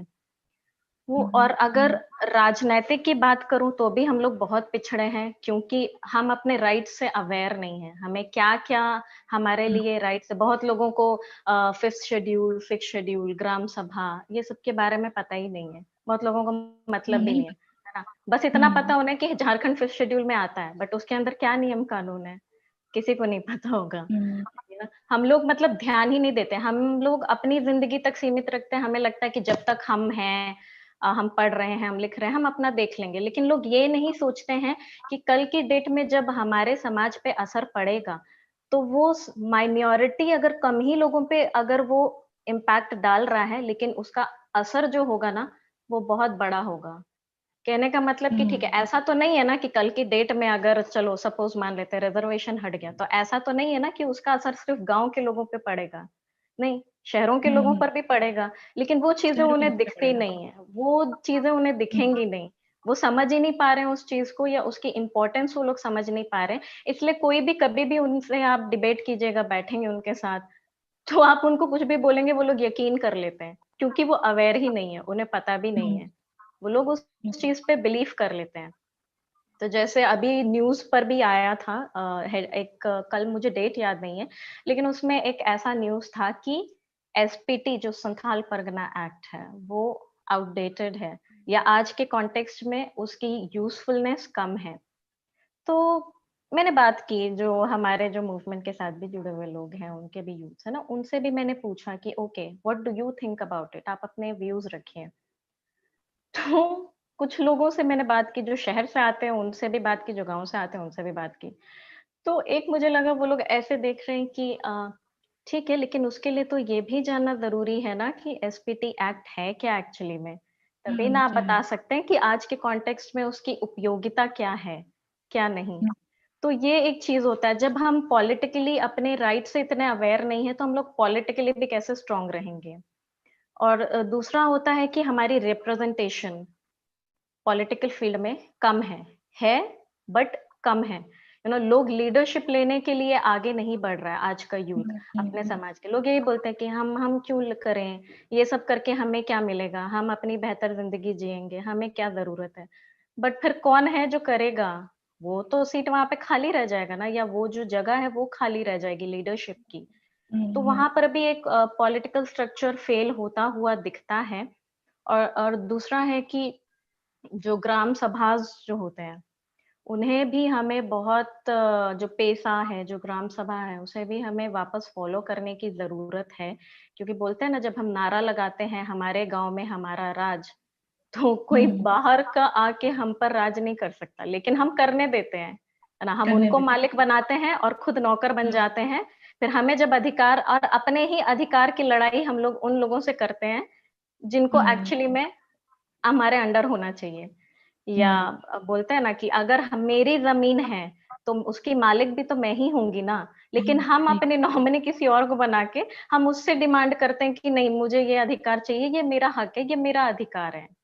तो ये सारी कुछ स्थिति है जो हमें सोचनी चाहिए, समझनी भी चाहिए। मैं कहती हूँ कि झारखंड आइकफ में हमारी बस इतनी ही कोशिश रहती है कि जितने भी युवा हमारे साथ जुड़ते हैं, जितने भी युवागण, यानी बहुत जगह से जुड़े हुए हैं, दुमका से भी हैं, और सिमडेगा से हैं, महुआ डांड से हैं, सेंट जेवियर्स रांची में हमारा स्टेट ऑफिस है। तो जितने भी यूनिवर्सिटी स्टूडेंट्स हमारे साथ जुड़ते हैं, हमारी बस इतनी ही कोशिश रहती है कि उनमें हम लोग एक क्रिटिकल थिंकिंग डेवलप करें, एक आइडियोलॉजी उन्हें दें, ताकि कल की डेट में कुछ भी हो तो एटलीस्ट उनके पास में समझने की क्षमता हो। या अगर आप तर्क वितर्क कर रहे हैं तो तर्क करने के लिए भी आपके पास पॉइंट्स होना चाहिए। आप ब्लाइंडली मत बिलीव कीजिए कि जो भी आपको मीडियाज में दिख रहा है। लोग क्या करते हैं कि उनको अगर अपनी आइडेंटिटी के बारे में जानना है सपोज, तो सबसे पहले गूगल करेंगे। लेकिन उन्हें ये नहीं पता कि गूगल में इतनी सारी चीजें अवेलेबल नहीं मिलेंगी जितनी कि आपको अपने रिसोर्स पर्सन से, अपने अगल बगल से, अपनी नानी माँ, दादी माँ, अपने गांव में जाकर जितना पता चलेगा वो गूगल आपको नहीं बता सकता है। इनफैक्ट तो गूगल में हमारा इतिहास भी नहीं है।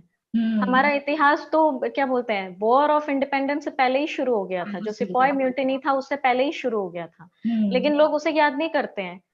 आप उनसे पूछेगा कि हमारा इतिहास बताइए, वो आपको इंडिपेंडेंस की लड़ाई से ही बताना शुरू करेंगे, म्यूटिनी, सिपॉय म्यूटिनी से ही बताना शुरू करेंगे। तो हमारी बस इतनी ही कोशिश रहती है कि आज हम लोग जिस स्थिति से भी, परिस्थिति से गुजर रहे हैं, हाँ वो काफी चैलेंजिंग है युवाओं के लिए भी, क्योंकि उन्हें बीता जो हुआ वो तो पता नहीं है, आने वाला कल भी पता नहीं है। वो लोग असमंजस में फंसे हुए हैं कि हम लोग करे तो करे क्या, करे तो करे कैसे।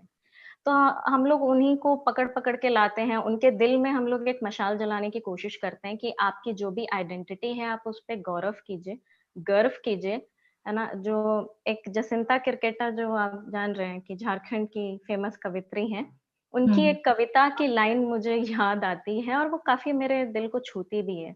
वो ये थी कि वो पेड़ों को सहन नहीं करते क्योंकि उनकी जड़ें जमीन मांगती है। It's a very deep line. अगर आपको पता ही नहीं है कि वेयर आर योर रूट्स, तो आप अपने अस्तित्व को बचाकर कैसे रखेंगे। तो जिस दिन हम लोग इस चीज को समझ गए, हम लोग अपने राइट्स को समझ गए, हम लोग अपने एम्पावरमेंट को समझ गए, हम लोग अपने जो सोशल क्रिटिक्स हैं उनको समझ गए, तो मुझे लगता है कि ये जितने भी प्रॉब्लम्स हम लोग आज देख रहे हैं वो बदलने की उम्मीद हमें हो सकती है, जितनी भी ये सिचुएशन है। क्योंकि जो आप बोल रहे हैं कि आर्थिक परिस्थिति जो है, ये किसकी वजह से है? एक तरफ से घूम के देखेंगे तो क्योंकि हम लोग कभी उस लाइन में सोचते नहीं है। इकोनॉमिक डिस्पैरिटी की अगर मैं बात करूं तो यहाँ पर ऐसा हो जाता है कि लोग बोलते हैं कि उनका कोई बड़ा टारगेट या बड़ा गोल नहीं रहता। वो लोग सोचते हैं कि ओ, हम पढ़ने जा रहे हैं, ठीक है, हम पढ़ के निकल जाएंगे किसी भी तरह, ठीक है। उसके बाद वो लोग जॉब की तैयारी करना शुरू करते हैं। वो लोग बोलेंगे कि नहीं, हमें क्लर्क की नौकरी मिल जाए, आई एम हैप्पी, मुझे बस इतना ही मिल जाए, मैं कर लूंगा। अगर आप उन्हें बोल दो कि आप आईएएस की तैयारी करो, वो बोलेंगे नहीं, बिकॉज मैं पढ़ नहीं सकता हूँ, इतना डीप मैं घुस नहीं सकता हूँ। लेकिन उन्हें ये नहीं समझ में आता कि अगर आप आईएएस में घुसेंगे नहीं तो आप एडमिनिस्ट्रेशन को बदलेंगे कैसे? फिर तो वो हवा हवा वाला बात है। तो मतलब एक एक गोल तो बड़ा होना चाहिए। आप जो भी फील्ड में, जिस भी फील्ड में, मैं ये नहीं बोल रही हूँ कि अगर आपकी जो हॉबी है आप परस्यू कीजिए, लेकिन अपनी कुछ ऐसी छाप छोड़ के जाइए कि जब भी लोगों को याद आए तो बेस्ट ऑफ द बेस्ट में आपका नाम जरूर हो, वो आपको जरूर याद करें, या आपके काम के थ्रू आप अपनी जो जो भी समाज है उनको आप एक चेहरा दे पाए या एक पहचान दे पाए। यही मेरा सोचना है। जी या जो भी आप सामाजिक इसके मुद्दों के बारे में भी देखें, या फिर राजनैतिक मुद्दों के बारे में भी देखें, ये खुद से ही शुरुआत होगा। ये प्रॉब्लम्स तो मुझे लगता है ये अभी की नहीं है, ये बहुत पहले की है, बहुत बहुत पहले से ही जी चले आ रहे हैं, लेकिन हम्म, फिर भी वही चीजें रिपीट हो रही है, वही चीजें रिपीट हो रही है कि लोग अपने राइट से अवेयर नहीं है। भैया, कॉन्स्टिट्यूशन आपको मिला हुआ है, लोग सिर्फ संविधान दिवस में अपने फेसबुक में उसकी फोटो लगाते हैं, या अपने घरों में खरीद के उसको ग्लास शेल्फ में रख लेंगे। उसकी उपयोगिता तभी होगी जब आप उसको पढ़ेंगे, या तभी आपको पता चलेगा ना कि मेरे साथ अन्याय हो रहा है। या तो इंसान कर रहा है, लोगों को पता ही नहीं है कि उनके पता ही साथ नहीं अन्याय हो रहा है या उनका एक्सप्लॉयटेशन हो रहा है। तो हम्म अगर आप सुबह-सुबह यहाँ पर भी देखेंगे बिरसा चौक में या लालपुर चौक में, आपको हमारे बहुत सारे लोग दिख जाएँगे, है ना? उन्हीं की सिचुएशन देख के हमें काफ़ी कुछ समझ में आ जाएगा कि हम किस बदलाव की बात कर रहे हैं या किनके लिए बदलाव की बात कर रहे हैं। लोग अपने आप को हमारा जो भी समाज है ना, उसमें आजकल ऐसा डिफरेंशिएशन आने लगा है, class differentiation, not caste differentiation. बहुत क्लास, यहाँ पे पहले से ही हम लोग मिडिल क्लास सोसाइटी से बिलोंग करते हैं, है ना? जो भी हाँ, बड़े-बड़े जॉब्स में भी होंगे, other than if you are businessman तब ठीक है, लेकिन अगर आप गवर्नमेंट जॉब कर रहे हैं, तब भी अगर आप अच्छी अच्छी पेमेंट ले रहे हैं, तब भी आप मिडिल क्लास सोसाइटी में ही काउंट होंगे। लेकिन हम्म उसमें भी एक ऐसा आ गया कि हाई मिडिल क्लास हाँ और upper middle class, lower middle class और बिलो वाले तो खैर हैं ही, पहले से ही बिलो में ही है वो। तो ऐसा डिफरेंशिएशन आ गया। तो लोग क्या सोचते हैं हम्म कि हमें इनकी ज़रूरत नहीं है, इनकी ज़रूरत उन लोगों को है जो लोग चौक में खड़े हैं, जो हम्म अपने लिए है ना डेली वेजेस जो लेबरर्स हैं, ठीक है? वो लोग भी वन्स लैंड ओनर्स ही थे, लेकिन उनकी स्थिति क्या हाँ हो गई है आज हम लोग देख ही सकते हैं। तो हम्म ऐसा नहीं है कि गाज गिरेगी तो सिर्फ जो कुछ ही लोगों पे गिरेगी, उसका असर तो पूरे समाज में हमें दिखाई देगा। तो वो क्रिटिकल थिंकिंग हमें बिल्ड करने की ज़रूरत है, बहुत डीपली हमें सोचने की ज़रूरत है, क्योंकि हमारा जो भी समाज की जो उम्मीद है, वो आज के युवा ही हैं। पढ़ लिख कर आप लोग आगे बढ़िए, कुछ अच्छा बनिए, क्योंकि जब आप अच्छा बनेंगे, अपने समाज की ओर ज़रूर वापस लौटिए। ये मेरा एक हम्बल हम्बल रिक्वेस्ट रहेगा। आप अगर अच्छी नौकरी कर रहे हैं, तो आप कम से कम इतना ही कर दीजिए कि किसी को आप पढ़ा दीजिए। अपने ही हम्म फैमिली में ही आपको दिख जाएँगे, है ना? तो आप यही छोटी-छोटी कोशिशों से मुझे लगता है कि हम लोग एक बदलाव की उम्मीद कर सकते हैं। अदरवाइज़ किसी को तो आप फ़ोर्स कर नहीं सकते हैं, आपकी हम्म उनकी मर्ज़ी है। लेकिन हमारी यही कोशिश रहती है कि हम जिन किसी के साथ भी जुड़े, उनमें हम एक मेंटल जो बदलाव होता है या थिंकिंग वाला जो क्रिटिकल थिंकिंग का जो रहता है, वो उनके बीच में डालें, ताकि जब वो देखें तो उनके दिल पे लगनी चाहिए। जब तक यहाँ नहीं लगेगा या उनके घर पे नहीं बीतेगी ना, उनको नहीं समझ तब में तक आएगा ये नहीं सारी समझ चीज़ें। पाएगा ये तो चीज मुझे लगता है यही कुछ स्थिति है जो हमारे साथ आज घट रही है, जितनी भी घटनाएँ हो रही हैं, वो हम्म इन्हीं सब चीज़ों की वजह से है। जी, बहुत-बहुत धन्यवाद। बहुत अच्छा तरीका से आपने ये इन बातों को समझाया है और यूथ को मैं स्पेशली बोलना चाहूँगी ना कि हम लोग कुछ ज़्यादा ही अपने-अपने में रहते हैं या कुछ ज़्यादा ही फैशन वगैरह चकाचौंध में रहते हैं। लेकिन थोड़ा हमें अपने घर की तरफ, हमारा जो वजूद है उसकी तरफ देखना चाहिए। क्योंकि कल दिन हम बाहर जाएँगे ना, तो आपको नहीं पूछेगा कि ये कौन-सा केटीएम में आया रे? ये सब नहीं क्वेश्चन पूछेगा आपको। आपको पूछेंगे कि आप कहाँ से हैं? आप कौन हैं? तो आपको अपने बारे में, अपना समाज को उठा के चलना है और ऐसा है कि हम इतने पिछड़े हैं कि लोग जानते भी नहीं है हमारे बारे में। तो ये चीज़ है कि हमें भी नहीं पता तो हम क्या बताएँगे लोगों को? अगर कोई पूछेगा भी कि संथाल कहाँ पे कितने इलाके में फैला है? ये मुझे भी नहीं पता रहेगा तो मैं कैसे बताऊँगी? क्या करते हैं आप लोग? मुझे भी नहीं पता तो मैं कैसे बताऊँगी? कैसे रिप्रेज़ेंट करूँगी? बहुत ज़रूरी नहीं है कि आप बहुत बड़े मंच पे जाएँ तभी जाकर के रिप्रेज़ेंट करेगा, तभी जाकर के आप लोगों को बता नहीं सके। आप अपने-अपने इलाके से थोड़ा-सा दूर जाइएगा, थोड़ा-सा कहीं नया जगह जाएँगे, लोग आपके बारे में जानने की कोशिश भी करेंगे। अगर आपको नहीं पता होगा तो आप कैसे बताओगे? और कैसे दूसरों तक ये बात पहुँचाओगे कि हमारे साथ भी कुछ अन्याय हो रहा है, अगर आपको नहीं पता है कि हो रहा है। आप खुद हम लोग ये बात है कि बहुत ज़्यादा आगे बढ़ना चाहते हैं, लेकिन हम लोग पीछे जो हमारे साथ हो रहा है, उन सबको नज़रअंदाज करते जाते हैं। लगता है कि मतलब अरे वो तो मेरे घर में मेरा जमीन नहीं छिनाया है, मैं क्यों लड़ूं? मेरा जमीन सुरक्षित है, मेरा गाँव का जमीन सुरक्षित है, मैं क्यों लड़ूं? उनको लड़ना चाहिए, कैसे बेवकूफ लोग हैं। अरे वो बेवकूफ है तो आपके पास दिमाग है, आप जाइए मदद कीजिए उनकी। तो ये चीज है कि लोग नहीं सोचते हैं, बहुत ज्यादा ये Sushma, I want to add one more thing कि होता है ना, आप जैसे अभी बता रही थी, तो इससे ही जुड़ा हुआ एक मतलब एक फैक्ट है ऐसा कि झारखंड में जब आप रहते हैं ना, तो आपको डिस्क्रिमिनेशन समझ में नहीं आता है नहीं कि आता क्या हो रहा है। है, क्योंकि यहाँ पर तो पूरे के पूरे आदिवासी ही भरे हुए हैं। You go to Mumbai, you go to Delhi, you go to northern part of India, वहां आपको समझ में आएगा कि डिस्क्रिमिनेशन क्या होता है। वहां के लोगों की सोच, जैसे ही आप उन्हें अपना सरनेम बताएंगे, आप बस उनके फेस का रिएक्शन देखिए, आपको समझ में आ जाएगा। उनके हिसाब से होता है ना कि आदिवासी, ओ यू आर ट्राइबल, अरे मुझे तो लगा था कि वो अभी तक पिछड़े हैं, जंगलों में रहते हैं, पत्तों के कपड़े पहनते हैं, ओ लाला करते रहते हैं। तो उनकी ऐसी अभी भी सोच है। सीरियसली जब हम लोग कुछ कैंप्स हम लोग अटेंड किए थे, तो बाहर के जो भी लोग हैं, उन्होंने हमारे सीनियर्स ये किस्सा बताते हैं, उन्होंने ये सवाल किया था कि ओ आप सच में हैं क्या? और मेरे साथ तो ऐसा हुआ था कि I have a very good educational background, मुझे फॉर्चुनेटली मिला, मेरे माँ बाप ने मुझे बहुत अच्छा एजुकेशन दिया। तो जब मैं एक कैंप अटेंड कर रही थी साउथ में, चेन्नई में, तो वहां पर एक ऐसा था कि जब जब मैं रिप्रेजेंट कर रही थी, तो मेरे टीम में से ऐसा था कि मुझे ही सिर्फ इंग्लिश आती थी, क्योंकि बाकी सब हिंदी मीडियम से थे। तो जो हमें लेना था वहां पर सेशन, और मेरे जो एनिमेटर है, मेरे मेंटोर जॉन पंकज गुजू, वो उनको हिंदी में सेशन लेना था, आप उनको बताना था सीएनटी एक्ट के बारे में, और मैं थी वहां पर एज अ ट्रांसलेटर। तो जैसे ही आप साउथ इंडियंस के बीच में हैं, उनके शहर में हैं, आपको उनको समझाना है कि हमारी स्थिति क्या है। तो वो, और हम लोग प्लान्ड नहीं थे, क्योंकि हमारे जो एडवाइजर्स थे उन्होंने हमें अचानक से बोला कि आप सेशन लीजिए इसके बारे में। तो जब हम लोग सेशन लेने गए, वो हिंदी में बोल रहे थे और मैं इतने स्पीड से इंग्लिश में ट्रांसलेट कर रही थी, मुझे नहीं पता मेरे दिमाग में जैसा आ रहा था उतना मैं ट्रांसलेट करते गई।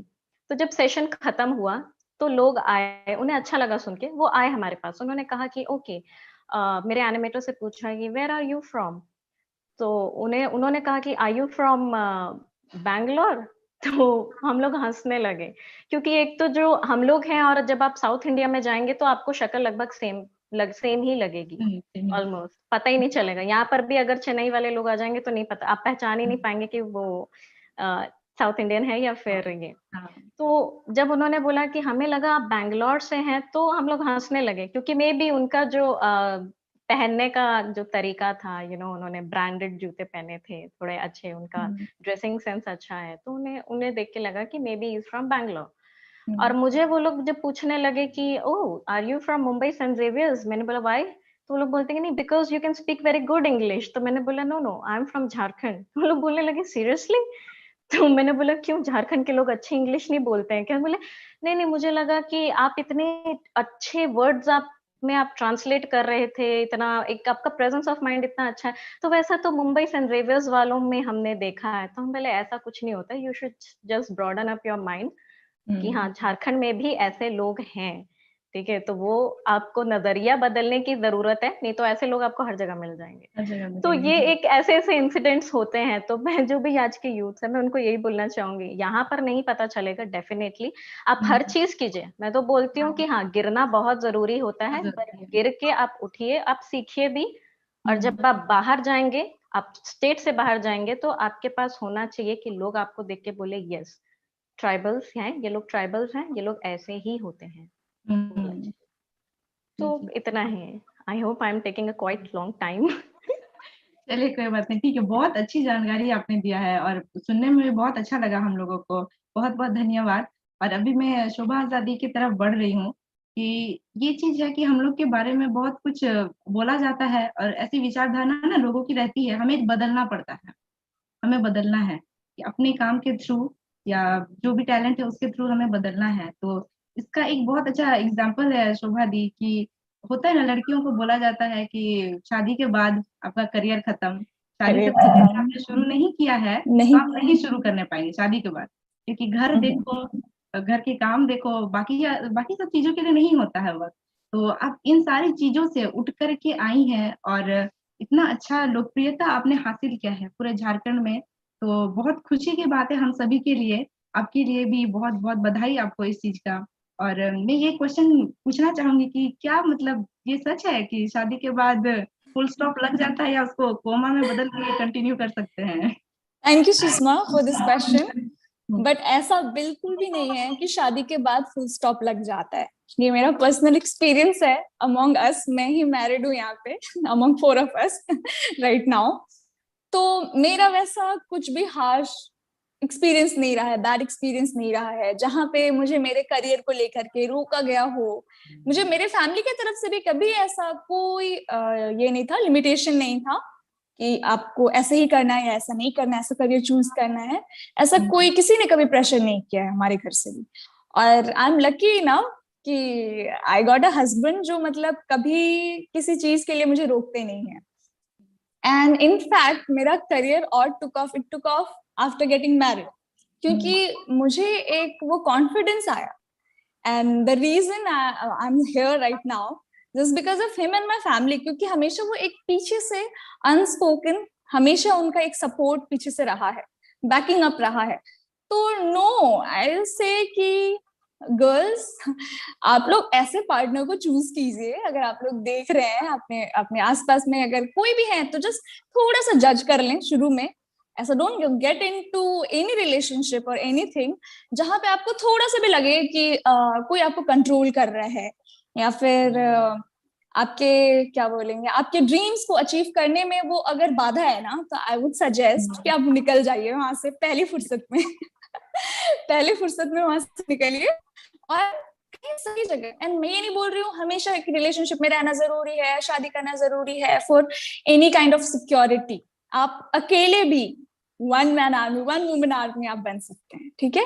तो आप अकेले भी अपने ड्रीम्स को चेज कीजिए, उसके पीछे लगे रहिए, काम कीजिए, मेहनत कीजिए।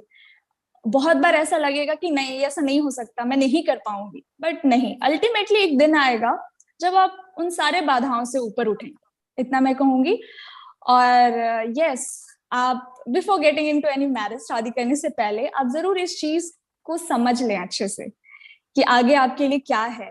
कि आज के टाइम पे मुझे ऐसा नहीं लगता है कि कोई ऐसे फैमिली होंगे जो बहुत रोक टोक, बट हैं बहुत सारे लोगों को मैंने देखा है कि देयर आर, ठीक है। बट मेरे केस में ऐसा बिल्कुल भी नहीं हुआ, नॉट इवन 1%।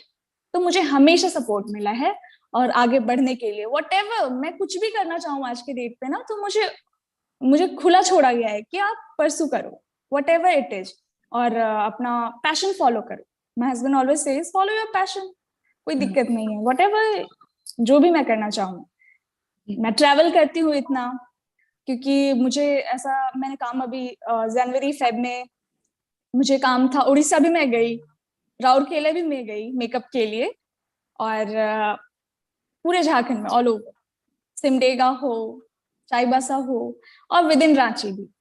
तो मेरा काम हर जगह है and my husband trust me या फिर माई फैमिली ट्रस्ट मी। मैं अकेले ट्रैवल करती हूँ हर जगह एंड आई एम इंडिपेंडेंट। तो आई वुड से कि सभी लड़कियों को इंडिपेंडेंट होना बहुत जरूरी है। आपको किसी पे डिपेंड नहीं करना चाहिए कि कोई नहीं है मेरे साथ, मैं कैसे जाऊंगी, मैं कैसे काम करूंगी, वो ख्याल ही नहीं आना चाहिए। You should be bold enough. हमें बोल्ड बनना पड़ेगा और डरना नहीं है कि मैं इतना लॉन्ग जर्नी कैसे करूंगी अकेले या कुछ भी हो जाए। मैं एक्चुअली काफी पहले से ही, जब मैं +2 में थी तब से मैं अपने आप से अपना सब कुछ करती हूँ, खुद से करती हूँ, खुद से मैं ट्रैवल करती हूँ।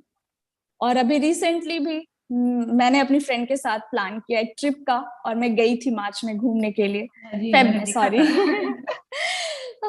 तो ये सब छोटा छोटा अचीवमेंट है जिससे हमें खुशी मिलती है और अच्छा लगता है कि ओके फुल्ली खुद से स्पॉन्सर्ड ट्रिप एंड एवरीथिंग, मतलब खुद से किया मैंने, हम दोनों ने किया। तो ये एक छोटा छोटा अचीवमेंट है जो मुझे और आगे मोटिवेट करता है कि नहीं आई कैन डू इट। मैं बाकी सोसाइटी के लोगों को देखती हूँ जो मतलब काफी इंडिपेंडेंट है और किसी चीज से उनको डर नहीं लगता एक्सप्लोर करने से नई चीजों को। बट हम लोग आदिवासी लोग हैं, हम लोग थोड़े से ना हिचकते हैं एक लीप ऑफ फेथ लेने के लिए, बोलते हैं ना अनजान रास्ते में चलने से हम लोग डरते हैं कि हाँ कि आगे क्या होगा, हमारा कैसे होगा मैनेज सब कुछ, बट सब कुछ मैनेज होगा।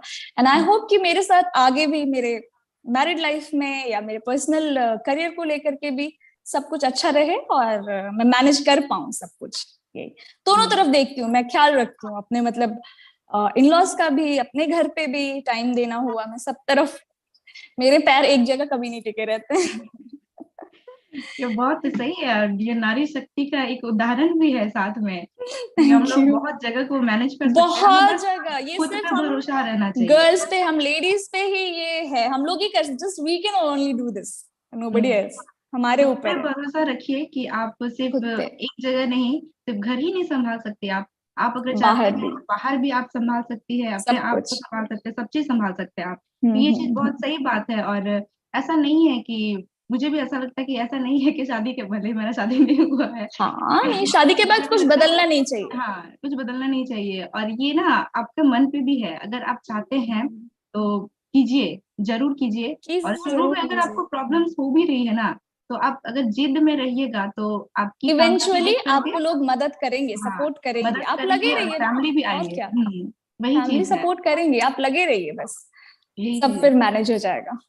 तो बहुत सही बात कहा है और लड़कियां ऐसा ना सोचे कि शादी के बाद सब खत्म हो जाता है, नहीं, खत्म सब हो जाता खत्म है, नहीं नहीं, होता है, बिल्कुल नहीं, वो तो जिंदगी। सोचना ही नहीं है। आप हम्म अपने लिए रास्ता खुद ही तैयार कर सकते हैं, और कोई नहीं। अभी किसने बोला था कि, हाँ, कृतिका ने बोला था ना कि हम लोग खुद हैं जो हम लोग निकल सकते हैं, जो अपने उस बॉक्स हम्म से, ठीक हम्म है, कोई नहीं आएगा। बाकी बाहर से लोग बोलेंगे आपको कि हाँ कुछ कर लो, ऐसा कर लो, वैसा कर लो, बट जब तक हमें अंदर से वो फील नहीं आएगा ना, तो हम लोग नहीं कर सकते, बाहर नहीं निकल सकते। हाँ। और शादी तो अपने लिए प्लस पॉइंट होना चाहिए कि आपको एक पार्टनर मिले जो आपको पार्टनर हमेशा मिल के मदद आप उसके करे। साथ सब कुछ शेयर कर सकते हैं अपना, आप कुछ अच्छा कर रहे हैं वो भी, आपके साथ कुछ हम्म, बुरा हुआ वो भी, कहीं पे आप गिरे नीचे वो भी। हाँ वही चीज है। तो बहुत बहुत हम्म, धन्यवाद। और आई थिंक जितनी भी लड़कियां हैं जिनको क्वेश्चंस रहते हैं, क्वेश्चन मार्क लगा रहता है कि करना चाहिए नहीं करना करना चाहिए, चाहिए, क्या नहीं करना चाहिए, पता करियर खत्म हो जाएगा, ऐसा नहीं खत्म है। हो आप जाएगा, ऐसा नहीं। शोभा जी को देख करके सीख सकते हैं कि कैसे इन्होंने शादी के बाद तो डेफिनेटली स्पीड बढ़ गया इनका, स्पीड बढ़ ये गया। है। एंड मेरे ट्रैवल करने का भी स्पीड बढ़ गया, लाइक मैं नए नए जगहों पे जाती हूँ कहीं मेकअप करने के लिए, राउरकेला गए अकेले, ऑन माई ओन, मेरे साथ कोई नहीं जाता है, मैं अकेले खुद जी से सेल्फ ये करती है, हूँ। खुद पे बहुत भरोसा रखना चाहिए, भरोसा रखना स्पेशली चाहिए। यंग गर्ल्स को खुद हाँ पे हाँ बहुत हाँ, ज्यादा भरोसा रखना चाहिए। और ये है कि हमारे अंदर ना वो चीज होता है कि हम कर सकते हैं, लेकिन हमारे मतलब परिस्थितियां ऐसी नहीं रहती है, तो हम परिस्थिति, ना बहाने बनाते हैं, क्योंकि हम भी ट्रैवल कर सकते हैं लेकिन हम सोचते हैं, "अरे नहीं", ठीक लेकिन है, जब किसी को मन लेके जाते आएगा हैं, ना मुझे कि कोई नहीं है, तब कोई नहीं करना ही है, पड़ेगा। करना ही तो पड़ेगा। वही चीज है कि अब आप वो शुरू एक से ही छोटा रखिए। स्टेप है, आप पहला स्टेप लेंगे ना तो धीरे धीरे हाँ फिर आप यूज टू हो जाएंगे, हम्म आपको ये अपने चीज अंदर है कॉन्फिडेंस आ जाएगा। जी। और बहुत बहुत धन्यवाद इन शब्दों के लिए। और मैं कृतिका दी के तरफ जाऊंगी और उनसे ये क्वेश्चन है कि आदिवासी जितने भी यूथ है, युवा है, वो बहुत ज्यादा टैलेंटेड रहते हैं, मैं देखी हूँ खेल कूद में तो स्पेशली बहुत ही ज्यादा, और अदर चीज में भी, लेकिन वो लोग खुल के सामने नहीं आते हैं, पता नहीं, या तो उन्हें मंच नहीं मिलता है या फिर वो, एक बात तो है कि हिचकिचाते बहुत है, तो पता नहीं क्यों, लेकिन ये चीज है कि एक सीमित ही रहते हैं। कोई अगर गांव में फुटबॉल खेल रहा है अच्छा ना, तो गांव तक ही सोचेगा वो, अब वो बाहर जाने का नहीं सोचता है, या सोचता भी है तो शायद उसको वो प्लेटफॉर्म नहीं मिलने पाता है, इस वजह से वो बस रुक जाता है, पीछे हट जाता है, या आर्थिक स्थिति से कमजोर है, ये सब चीजें हैं जो उसको रोक देती है। तो आप कैसे प्रेरित करना चाहेंगे ऐसे लोगों को? नहीं, ये बात तो है, जैसे कि शोभा जी ने मेंशन किया कि अनजान रास्ते पे चलने से हम सभी डरते हैं। तो लेकिन जब तक हम लोग कोशिश नहीं करेंगे, उस रूट को हम लोग ट्राई नहीं करेंगे, तो पता कैसे रहेगा कि आगे है क्या। और सबसे इम्पोर्टेंट चीज़ कि जब हम लोग किसी पे उंगली करते हैं, हम दूसरों को क्रिटिसाइज़ करते हैं, तो हमें पता है कि बाकी के जो फिंगर्स है वो हमारे तरफ पॉइंट आउट कर रहा है। तो पहले खुद पे फोकस करना सीखिए। दूसरों को आप देखते हो, पर वो सिर्फ देखने तक ही होना चाहिए, उससे ज़्यादा आप मत जाइए, उसकी लाइफ पे मत फोकस कीजिए। आप अपने लाइफ पे फोकस कीजिए और देखिए कि आप कहाँ पे स्टैंड कर रहे हो और आपको और क्या-क्या चीज़ों की ज़रूरत है आगे बढ़ने के लिए। एक ये पॉइंट हो जाता है जिसकी वजह से हम लोग कोई चीज़ शुरू ही नहीं कर पाते। शुरू होने से पहले ही ख़त्म हो जाता है, जब हम लोग सोचते हैं कि आगे क्या होगा। ये एक बात हो जाता है। और प्लेटफ़ॉर्म मिल रहा है, नहीं मिल रहा है, प्लेटफ़ॉर्म ढूँढना पड़ेगा सबसे पहले आपको, या फिर आप खुद की प्लेटफ़ॉर्म खुद ही बनाइए। वो चीज़ आपको सीक करना पड़ेगा। हम लोग क्या करते हैं कि जैसे कि हम लोग बोलते हैं आगे वाले को कि तुम देखो मैं देखूं, ऐसे हम लोग तू मैं में ही रह जाते हैं और इसी बीच में कोई इनिशिएटिव नहीं लेता है कि किसको करना है। मतलब अभी कई सारी बातें हुई एक्चुअली और काफ़ी कुछ बोलने का मन भी कर रहा था बीच में और टाइम का थोड़ा शॉर्टेज है। जैसे रिवॉल्यूशन के बारे अगर हम लोग बात करें तो अब हम लोग के पास तीर धनुष अभी तो नहीं मार सकते हम लोग, जिस तरीके से पहले रेवोल्यूशन जिस तरीके से लिया गया था उस वे में तो हम लोग नई रेवोल्यूशन ला सकते, उस वे में हम लोग चेंज नहीं ला सकते। तो अभी क्या कर सकते हैं उस पे ज़्यादा फोकस करेंगे कि कंटेम्प्रेरी टाइम में अभी तत्कालीन समय में हम लोग कैसे चेंज ला सकते हैं, डिजिटल प्लेटफॉर्म के माध्यम से हो या फिर ऑफलाइन। अभी तो ऑफलाइन चीज़ें नहीं हो रही है उतनी, लेकिन अगर ऑफलाइन होती है तो उसमें हम लोग क्या कर सकते हैं, वो सब चीज़ पे भी अगर हम लोग ध्यान दें तो काफ़ी सारे मतलब कंडीशन काफ़ी ज़्यादा सुधर सकता है। बट हम लोग बहुत सारे चीज़ इग्नोर कर देते हैं। और रही बात घर में परमिशन नहीं मिलने की, तो हाँ, ये बात होता है, कई सारे लोगों के घर में होता है और सबके पेरेंट्स का कंसर्न यही रहता है कि आगे फ्यूचर है कि नहीं। तो ये चीज़ें हम लोग ऐसा भी नहीं कर सकते कि मेरे पेरेंट्स तो सपोर्टिव नहीं हैं। आपको भी समझना होगा कि जो जनरेशन गैप है, अब जो लोग सिर्फ़ खेती देखा है, वो एक बार में कैसे तुमको बाहर भेज देगा। तो उनको भी आप समझाओ, उस चीज़ के बारे में रिसर्च करो कि सच में मैं कितने हद तक उसमें घुस सकता हूँ या घुस सकती हूँ, कितने हद तक हम आगे बढ़ सकते हैं और कितना टाइम देना चाहिए। तो कोई भी चीज़ के लिए रिसर्च बहुत इम्पोर्टेंस रखता है, ना कि जैसे अगर अंधाधुन हम लोग तीर मारते रहते हैं विदाउट रिसर्च, विदाउट प्लानिंग अगर आप कुछ करते हो, तो समहाउ एक्सपीरियंस तो मिलता है लेकिन आपका टाइम वेस्ट भी हो सकता है। तो अगर घर में भी आप चाहते हो कोई और आपका बात समझे, तो पहले आप खुद देखिए उसको कि उसको कैसे उसमें प्रोसीड करना है, प्लान आउट कीजिए थोड़ी बहुत चीज़ें एंड अवेयर रहिए, इन्फॉर्म रहिए, क्योंकि हमें लगता है कि अवेलेबल नहीं है। जैसे लॉज़ के बारे में ही अगर हम लोग देखें, ट्राइबल लॉज़ या जो भी हो, उसके बारे हमें लगता है नहीं अवेलेबल है। सिंपली हम लोग बोलते हैं, किसी से पूछना ज़्यादा प्रेफ़र करते हैं हम लोग, वो भी ऐसे रैंडम किसी से पूछना। हमें लगता है कि बहुत सारे सोर्सेज़ तो है ही नहीं, लेकिन अगर हम देखेंगे कि हमारे घर में खुद ही इतने सारे बुक्स हैं जो हमने कभी खोल के नहीं देखे हैं, या कभी ट्राइबल लाइब्रेरी बना रहा है कोई, तो कभी कोई कुछ कर रहा है, लेकिन कोई उसमें साथ नहीं देता। सब लोग को लगता है नहीं हम अपना अलग कुछ करेंगे। तुम अलग करो, ज़रूर करो, लेकिन जो लोग कर रहे हैं उसको भी जाके सपोर्ट करो और देखो कि कितनी सारी चीज़ें हो रही हैं। लाइक जब तक मैं भी इन्वॉल्व नहीं थी सोशली ज़्यादा, तो मुझे नहीं पता था इतना सारी चीज़ें। संथाली विकिपीडिया वो भी बन के बस रह गया है, उसको यूज़ कौन कर रहा है? ऐसी चीज़ें अगर कुछ बन रही है तो उसको यूज़ कौन कर रहा है? तो ये भी आ जाता है। सबसे मेन जो वेपन है हम लोग का वो नॉलेज ही है, क्योंकि नॉलेज नहीं है किसी चीज़ का, इन्फॉर्मेशन नहीं है किसी चीज़ का, तो ऑब्वियसली आप राह भटकोगे ही। बिल्कुल, ये वो बात मेरा सच है। एक्चुअली मेरा आदत है, मैं काफ़ी शॉर्ट में ही चीज़ें बताती हूँ।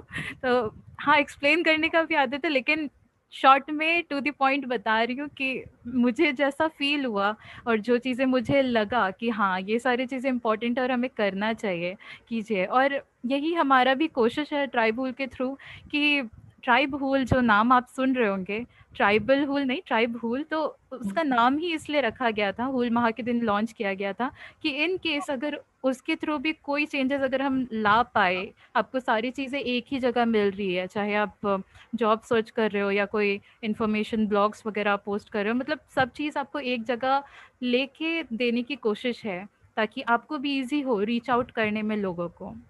जी, okay, thank you so much. बहुत बहुत धन्यवाद। Really और sarah. ᱟᱹᱰᱤ ᱥᱟᱨᱦᱟᱣ ᱟᱢᱟᱜ ᱠᱟᱛᱷᱟ ᱛᱮ ᱟᱨ ᱟᱭᱢᱟ ᱦᱚᱲ ᱠᱚ ᱢᱤᱛᱟᱹᱧ ᱠᱟᱱᱟ ᱥᱟᱱᱛᱟᱲᱤ ᱛᱮ ᱪᱮᱫᱟᱜ ᱵᱟᱯᱮ ᱨᱚᱲ ᱫᱟ, ᱛᱚ ᱢᱤᱫ ᱫᱷᱟᱣ ᱟᱨᱚᱧ ᱫᱤᱥᱟᱹ ᱯᱮᱭᱟ ᱡᱮ ᱡᱩᱫᱟᱹ ᱡᱩᱫᱟᱹ ᱦᱚᱲ ᱞᱮᱠᱟ ᱡᱩᱫᱟᱹ ᱡᱩᱫᱟᱹ ᱡᱟᱭᱜᱟ ᱠᱷᱚᱱ ᱦᱚᱲ ᱢᱮᱱᱟᱜ ᱞᱮᱭᱟ, ᱛᱚ ᱫᱤक्ᱠᱟᱛ ᱞᱮ ᱟᱹᱭᱠᱟᱹᱣ ᱫᱟ ᱢᱤᱫ ᱞᱮᱝᱜᱩᱭᱮᱡ ᱚᱠᱟᱴᱟᱜ ᱛᱮᱞᱮ ᱜᱟᱞᱢᱟᱨᱟᱜᱼᱟ। ᱟᱫᱚ ᱦᱤᱱᱫᱤ ᱫᱚ ᱚᱱᱠᱟ ᱠᱟᱱᱟ ᱠᱤ ᱡᱚᱛᱚ ᱦᱚᱲ ᱵᱚᱱ ᱵᱟᱰᱟᱭᱟ, ᱚᱱᱟ ᱞᱟᱹᱜᱤᱫ ᱞᱮ ᱜᱟᱞᱢᱟᱨᱟᱜ ᱠᱟᱱ ᱛᱟᱦᱮᱱᱟ। ᱟᱫᱚ ᱟᱞᱚ ᱯᱮ ᱟᱹᱲᱤᱥᱚᱜᱼᱟ, ᱟᱞᱚ ᱯᱮ इदरिᱜᱼᱟ। और इन मैन किया कि यहाँ जितने भी लोग थे अलग अलग क्षेत्र में सब योगदान दे रहे हैं अपना। तो बहुत अच्छा लगा मुझे भी कि आप लोग सब लोग आए। और मुझे उम्मीद है कि लोगों को इस लॉकडाउन में, इस कोविड के टाइम पे एक कुछ नया सीखने को मिला। जैसे जेने दी के थ्रू आदिवासियों का समाज, हमारा समाज कैसे हम आगे बढ़ेंगे, ये चीज है कि इस लॉकडाउन में ना आप अपने समाज के बारे में भी जानिए, क्योंकि हम लोग तो इतने बिजी रहते हैं अपने लाइफ में कि फ्यूचर प्लान्स यही सब में रह जाते हैं और दूसरों को देखते भी नहीं है। अभी भी आप देखिएगा, गूगल सर्च कीजिए, बहुत कुछ चल रहा है। अभी बस्तर में भी बहुत कुछ चल रहा है, आप जाइए देखिए, और क्यों हो रहा है उसके पीछे का रीजन खुद ढूंढिए, क्योंकि ना न्यूज चैनल कुछ भी दिखा नहीं है आपको।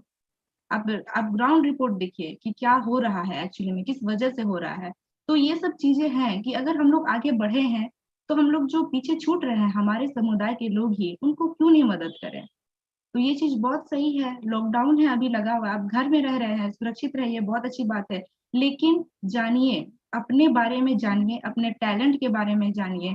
और जैसे दीदी ने कहा कि मंच है, बहुत सारे मंच है, लेकिन हम लोग ना ढूंढते नहीं है। हमारे पास टैलेंट रहता है, हमें ढूंढना है, हमें नॉलेज गेन करना है कि हाँ ठीक है, थोड़ा टैलेंट है, लेकिन बस ये नहीं कि लोग आपके पास आएंगे, ऐसा नहीं है, होता है। शुरू में आपको ही चल के जाना पड़ेगा उनके पास, कोई आपके पास नहीं आएगा, आपको शुरुआत में जाना पड़ेगा। फिर इसके बाद जब आप एक पहचान बना लेंगे, तब लोग आपके पास आते हैं। तो ये चीज बहुत सही बात है। और मैं जितने भी दर्शकगण हूँ, हमारे पास वक्त हमने कुछ ज्यादा ही खींच लिया है, आज वुमेन्स स्पेशल था, थोड़ा खिंचा गया, चलता है। खिंचा गया। तो ये मैं कहूंगी कि बहुत सारी चीजें हमने सीखी है, बहुत सारी चीजें। और जितने भी दर्शकगण हैं, सबसे आपने सीखा, कैसे सबकी जर्नी रही है, कैसा है हमारा समाज का हाल, क्या हम कर सकते हैं आगे बढ़ने के लिए। तो ये सब चीजें हैं, सीखिए, जानिए। और अभी टाइम है, खूब रिसर्च कीजिए, और अपने साथ साथ समाज को भी बढ़ाइए, अपने टैलेंट को भी निखारिए। और जिनमें टैलेंट है या जो पिछड़े हैं, उनको भी अपने साथ में लेके आइए। और ये जो मुहिम है, मैं कहूँ तो ये भी वैसे ही है कि हम लोग तो आगे बढ़े हैं, हमारे पास तो कोई दिक्कत नहीं है, लेकिन सिर्फ हम आगे बढ़ जाए, कोरोना में अच्छे से गुजर जाए अपना जिंदगी, ऐसा नहीं है। जो लोग पिछड़े हैं उनको मदद करना है। तो ये इस मुहिम के, इसका मुहिम का बोले तो ये भी एक बहुत बड़ा क्या बोलते हैं उसको, कि मतलब ये एक जो मकसद है, यही चीज है कि सिर्फ अपने में नहीं रहना है, हमें दूसरों को भी मदद करना है। तो मैं बहुत बहुत धन्यवाद दूंगी टॉम मुर्मू का और इशाराज मुर्मू जी का, कि आपने ये मुहिम छेड़ा और मदद के लिए आप आगे आए। आपने सिर्फ अपने बारे में नहीं सोचा, आप लोगों के बारे में भी सोचे, और बहुत अच्छी बात है, ऐसे लोग होने चाहिए। और हम सब में ये रहता है, लेकिन हम लोग मदद करने के लिए हिचकिचाते हैं, या फिर हमें समझ में नहीं आता है। जैसे दीदी ने भी कहा, मंच नहीं मिलता है, तो हमें भी समझ में नहीं आता कि हम कैसे मदद करें। करना तो चाहते हैं, देखते भी है, लेकिन कैसे मदद करें। तो आप खुद नहीं जा सकते, लेकिन आप हमें सहायता कर सकते हैं, और हम उन लोगों तक पहुंच सकते हैं। तो मैं फिर से अपने दर्शकगण को यहाँ पर याद दिलाना चाहूंगी कि हमारे डिस्क्रिप्शन में अकाउंट डिटेल्स दिए हुए हैं, आप जरूर जाइए, और जैसा भी हो आपके तरफ से आप हमें डोनेट कीजिए, आप हमें मदद कीजिए, ताकि जिन्हें जरूरत है, और सच में जिन्हें जिन्हें जिन मतलब इन जो लोग इन मुश्किल के वक्त में बहुत ही ज्यादा अफेक्टेड है इन चीजों से, उन लोगों को हम मदद करने सके। तो बहुत बहुत धन्यवाद। और हमारा वक्त बहुत खींच लिया है हम लोगों ने, लेकिन बहुत कुछ सीखने को मिला, मुझे भी पर्सनली मैंने बहुत कुछ सीखा। और मैं भी अब कोशिश करूंगी कि समाज के लिए भी कुछ करना है, सिर्फ अपने लिए ही नहीं, समाज के लिए भी कुछ करना है। और जेनी दी को बहुत बहुत धन्यवाद कि आप हमारे साथ जुड़े, अपना बहुमूल्य वक्त दिया आपने। और शोभा दी को भी बहुत बहुत धन्यवाद कि आप हमारे साथ जुड़े, आपने अपना एक्सपीरियंस शेयर किया, और जो भी धारणाएं थी लड़कियों के मन में जो डर रहता है, वो भी गया। और बहुत बहुत धन्यवाद। और कृतिका दी से भी मैं बहुत बहुत धन्यवाद कि आप यहाँ आए, आपने बताया कि कैसे हम अपने आप को आगे बढ़ा सकते हैं। हमें मंच मिलता है, हमें बस उस मंच तक पहुंचना है, और वो हम खुद ही कर सकते हैं, खुद ही निकलना है हमें। इन सब चीजों के बारे में आप लोगों ने बताया, तो बहुत बहुत धन्यवाद। और दर्शकगण जितने भी है, बहुत बहुत धन्यवाद कि आपने अपना बहुत बहुमूल्य वक्त दिया, हमें सुना। और मैं तो कहूंगी कि सुरक्षित रहिए सब लोग अभी, और इस माहौल में खुद को पॉजिटिव रखिए, कैसे कुछ करते रहिए, जैसे दीदियों ने बहुत अच्छा बताया हमें कि ये वक्त खुद को पॉजिटिव रखने के लिए भी है, कि चलिए सामाजिक चीजों को हम जानते हैं या जानेंगे, या फिर अपने टैलेंट को निखारेंगे। तो ये सब चीजें भी है ना, जो आपको एक कोरोना का डर से अलग भी करेगा। तो ये चीज है कि हम लोग कर सकते हैं इन सब चीजों को। और बहुत बहुत धन्यवाद यहाँ पे जितने भी लोग जुड़े, हमारी मदद किया आप लोगों ने, बहुत बहुत धन्यवाद। और इसी चीज के साथ, इसी धन्यवाद के साथ मैं यहाँ का लाइव सेशन एंड